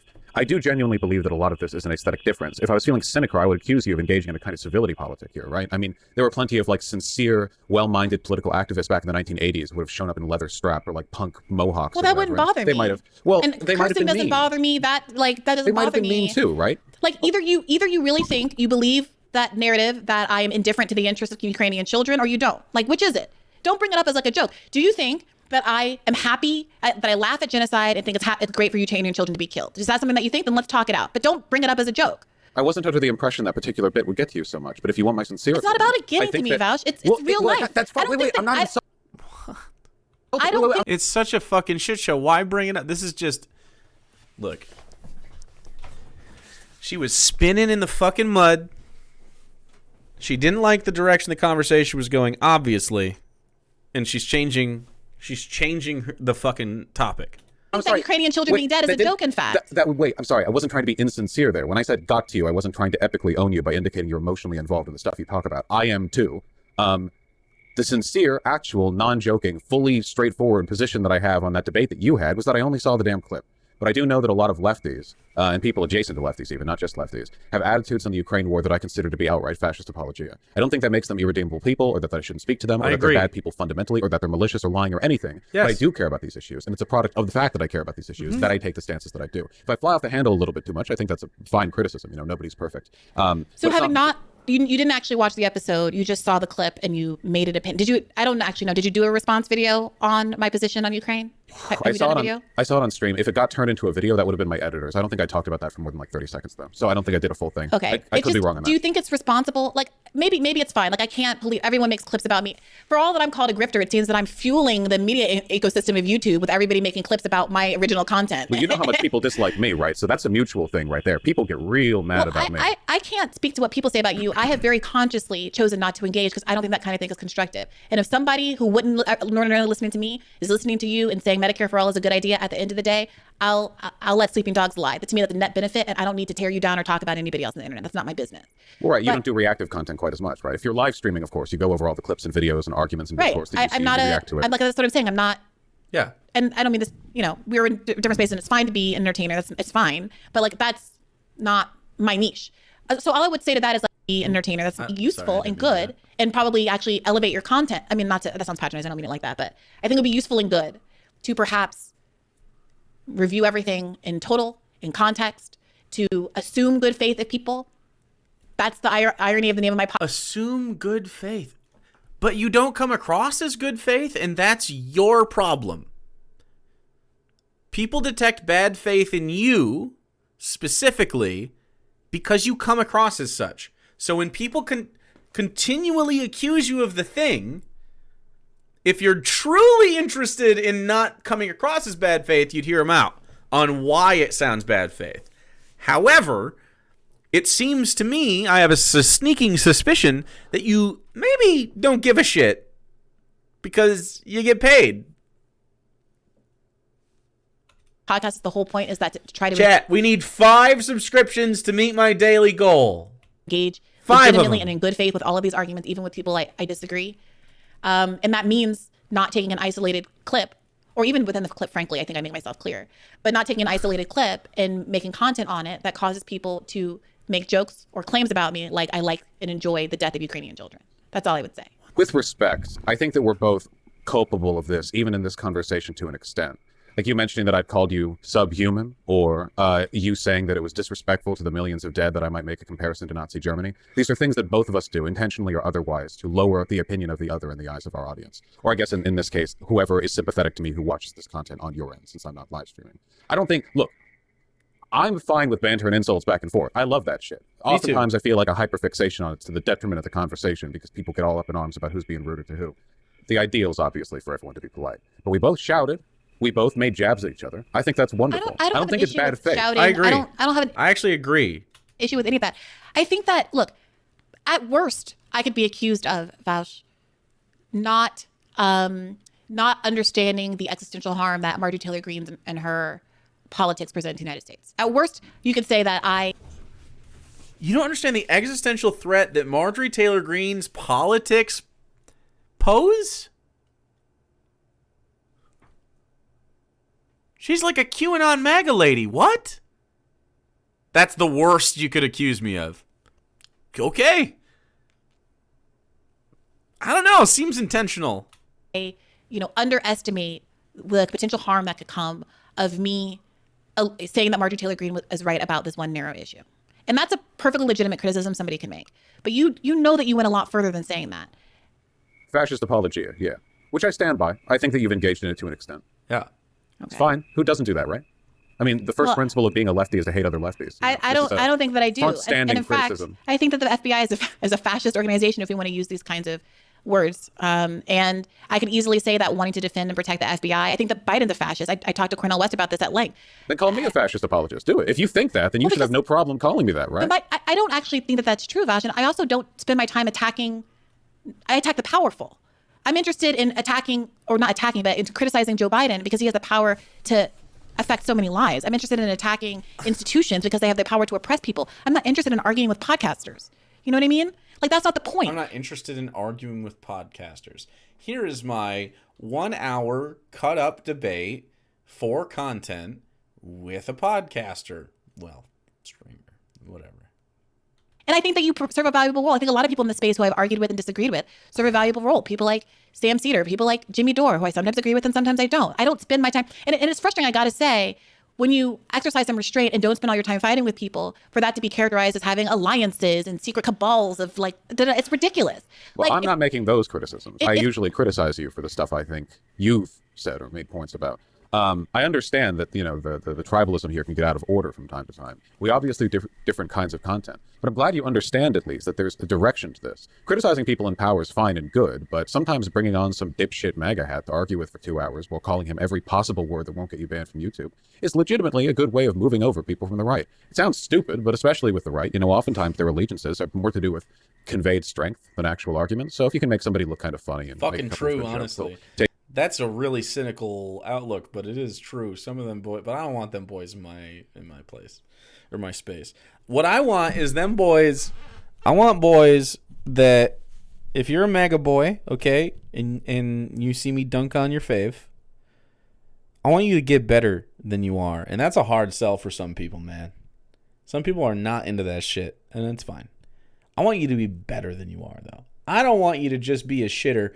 This is Vaush has the idea that you can steep in lefty space long enough to like a chud can maybe be a little less shitty over time. Maybe that's true. I would like them to be like actively think about why people think they're shitty, because like I don't want my motivation for that is not because I want right-wing losers to feel like right-wing losers, okay? I want right-wing losers to not be right-wing losers, okay? I don't care how they feel about it. I want them to not be them. Okay? So I just think sometimes the guys who are like, you fucking SJW, you fucking wokies, you can't even deal with fucking pronouns, and you whine and crying all the time. And then you tell one boy in their life that, hey, you don't get to, if you spend a lot of money on a date, she doesn't have to fuck you, and they lose their minds. And they can't introspect about why they're just shitheads. You know what I mean? Or, whatever the topic is. But I don't need chuds. I don't need chuds that aren't willing to work on themselves in my community. And I think there are aspects of that in bigger communities like that. And I think that's why some lefties, specifically ones that think Vaush bad, although I think Vaush mostly good. I think Vaush chaotic good. Vaush not lawful good, though. That's okay. I'm a lawful good boy. Actually, no. I'm against laws. I'm a hedonist. Take you more seriously. Vaush is perfect. But I'm going to be honest. He's never said anything to me that I thought is like, holy shit, burn the fucking bridges, dude. This guy sucks. Like, at least not for a while. In the past, in his younger days, he has said some yikesy things. But I'd say in the last couple of years, I think he's been pretty on point for the most part. He's just edgier than me, and I just don't think I fuck with some of the language. But they don't care, so it's whatever. You can be in that space. That's fine. What's the difference between that? Let me ask you, what's the difference between that and what I'm talking about with alluding to the fact that, you like Marjorie Taylor Greene here. What about my pet project over here on the left? Because there are people who've said, after your Rising appearance, it's wrong to ask, Vaush to talk about this because of past statements he's made about women. It's wrong. It's inappropriate. It's hypocritical. Like you can make any argument that any person is inappropriate to allude to or to bring into a part of a conversation or to respect in any way or to validate rather in any way. So what is the difference between you debating Charlie Kirk? Are you and I validating Charlie Kirk and his beliefs or that he's a legitimate political figure by engaging with him in debate? Some people think so. Yeah, some people think so. It's funny you bring that up because there was an instance in my conversation with him that I thought kind of spoke to the principle you were talking about showing them up or brain cucking them or whatever term you used. He was talking about. Sure you might have used that term. He was talking about the pharmaceutical industries and how they're bad. Fauci, ouchie, whatever. God, And then I said, you can't pull that crap with me. I want to nationalize these industries. You can't. This doesn't work with me. Will you nationalize them? And he dropped the subject. Mm-hmm. So I think that's a very workable example of what you're saying is good to do. Mm-hmm. You talk about differences, right? In this particular, and I'll do the Godwin's Law bit one more time. Okay, I swear, just one. It was a treat. And I'm dropping it forever. I've read up a lot on the whole Nazis, fall of the Weimar, whatever. There was a strong intellectual weakness on the part of the Stalin-backed communists in Germany at the time. The attitude was, around a lot of them, a tendency to underestimate the Nazis. The idea that this was just another upsurge of conservatism, a populist conservatism that could be used by them. And they ended up actually being supportive of some of the institutional destruction that was done by the Nazis as they slowly undid German democracy because they felt that it was a sort of a dismantling of bourgeois democracy. I am very, very, very... what's the term? Vigilant, I guess, of tendencies that I see in line with that. Obviously I'm not perfect in what I see is, leans into that. I could be wrong in my assessment. I feel confident on this one, but I do have a particular, can I say that here? Oh, sorry. Yeah, of course. Okay. What? Okay. I was so good this entire time. I have a thing with that specific subject. And I do think a lot of lefties really underestimate it. It was the Bernie or bust discourse too with Biden and Trump. And so many lefties were like, yeah, Trump and Biden are two sides of the same coin. They don't understand. A lot of them don't understand. Bourgeois democracy may be a killer, but it is infinitely better than what we could be living under. Yes! Fucking true! Man, yes. Okay. Absolutely. I'm glad. This is easy stuff. And I think that leftism can only really even have a chance at making its arguments if we exist in a system that's not openly persecuting us in the way that the MAGA crowd probably would. Right, the other one's revolution. Literally the only other... we're not having conversations then. It's revolution. Fascists win. It's time, boy. It's on site. That's it. Yeah. 100%.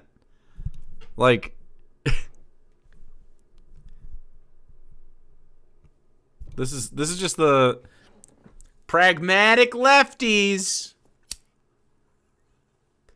I agree. Revolution. Okay, if we need to. I agree. I don't think we need to right now. I think we got a shot I think we've got a shot. I'd like to avoid it. Let's hope we can. Chance they got. I mean, God, can you imagine if Barr had started putting out insurrection charges and all the BLM protesters? It would have been over for democracy. By the way, in this country. Revolution in this country will not look like the American Revolution of the 1700s. A revolution in this country will look like how it's looked since the beginning of this country. The same. It will look like this. We'll just have, like, you know, the wealth gap gets further. It'll look closer to cyberpunk, honestly. Like, you might have areas of secession and political map will change, but it's not going to be like war just in general. It's going to be these very political sort of like political pundit wars. Well, today they annexed Toledo, Ohio. You know what I mean? Yo, Soho! Thank you so much! 5 gifties, dude! I appreciate that. You won the last firstborn, bread and toast, the surf from the show, anonymously, and Cosmic Rocketeer. Thank you, Yusahol. Fellow streamer, give a follow. Appreciate it. There, Liddy. Thank God he got ousted when he did. So that's a bugbear for me. But it's not born of insensitivity or bad faith tendencies on my part. These are sincere things I care about. So I understand your argument. Yours, it's the mainstream argument. It's the mainstream Democratic liberal argument. What? It is, in fact, the vote blue no matter who argument, right? No. It absolutely is, yeah. It's not, I mean, not vote blue no matter who argument. No. Because the motivations are a little fundamentally different. The motivation for a liberal to vote blue no matter who is to maintain the good status quo of America. America is good how it is, and I like this place. And a lefty has, like, vote blue no matter who because we can't let the fascists win because the fight to change this place for the better gets so much harder when the fascists have actual systemic power. You cannot go to the table with fascists. You can go to the table with liberals because we're right. A lot of liberals just are lazy. That's really what liberals are. They either don't know to do the homework, right? They don't know how to do it, or they just really don't want to put the effort in. It's just how it's always been. You know what I mean? But wait a minute. I honestly don't feel like you understand my argument. With respect, that was part. Oh my fucking God. Apparently there's more parts to that. Maybe we'll watch another one at some point. Probably not that same conversation. Okay, so that was my first like real big Briahna Joy Gray experience with any sort of like length to it. Oh boy, man. Yeah, it was an endurance trial. We're even late at night too. Yeah, I don't fucking know.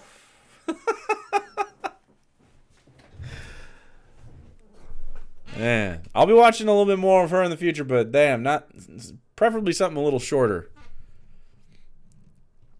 Liberals are way more effective at doing on-the-ground political activism. You don't think liberals are lazy? I think liberals are politically lazy. I don't mean that their political activism isn't political activism. Their political activism is like I'm with her. You know what I mean? Like, they are very good at Democrats specifically. Democrat liberals are specifically quite good at going to rallies and wearing blue shirts and shit. Absolutely. There's a tribal aspect to it. There's a team sports aspect to it.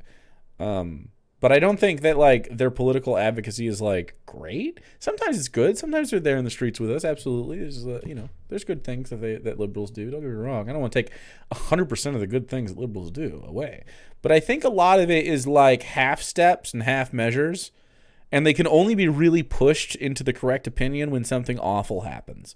And then you'll usually see them react with the correct emotional response. Like, hey, that's really fucked up. Maybe we should do something.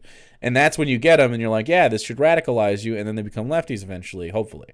Or they'll only come over on that. That's why I say, like, over time, leftists just will win. Like, it gets pushed back, and then you win.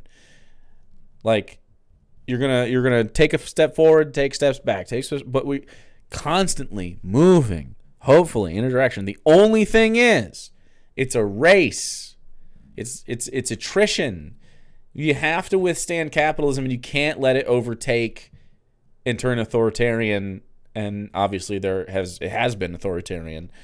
Like, the difference is specifically the technology. The rise in technology has allowed, like, the wealth gap to really allow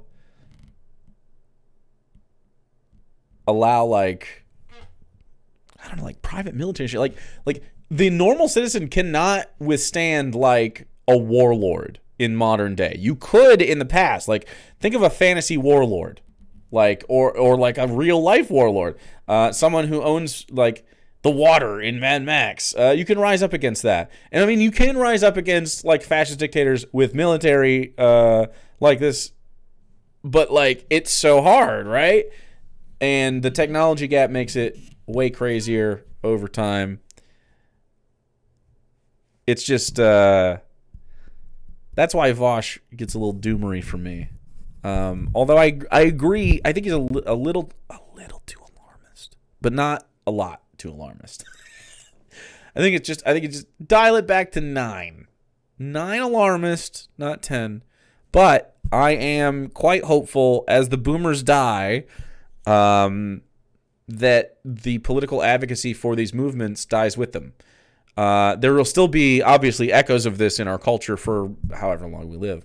But I truly believe that like we have 1 or 2 more elections really where Republicans with this current like authoritarian fascist slant, unless something drastically changes from their messaging, I just don't think this lives much longer. People are getting numb to their fucking, like, when you hear woke, you just fucking go, meh, I don't care. You know what I mean? Like, you start to tune it out. The trans stuff is even like obviously this is their political linchpin right now, but if this isn't a winner, I think they're going to move on to, I mean, it's not going to move on overnight, but I mean, like, they're going to move on as soon as the next expedient political thing exists, okay? Your cheap clicks right now, trans bodies are being used as issues to try to just gain power. They're trying to make people hate something, as always, to scapegoat and gain power. It's all part of this fucking thing. I don't know how she doesn't. I don't know how Briahna doesn't see like how she plays into the fascist playbook with the way she describes it. So to me, it comes across as not someone unaware that they're doing it, someone that is quite calculated in doing it. I could be fucking wrong, but it doesn't seem like it is given the company she keeps. So, insofar as her deal goes with her podcasting partners. So, getting really tired of using a political pawn? Well, you shouldn't have been a person who was a little slightly different. Sorry. Yeah, I mean, it's always gonna happen. They'll probably come after. I could see polyamorous, like marriage, could definitely become a thing. Definitely drugs is gonna be a thing until we can, dude. I'm telling you, we need one of these dams to break politically. Healthcare or federal legalized access to psilocybin and weed would help too. Like, they just can't criminalize this shit. I'm telling you, dude.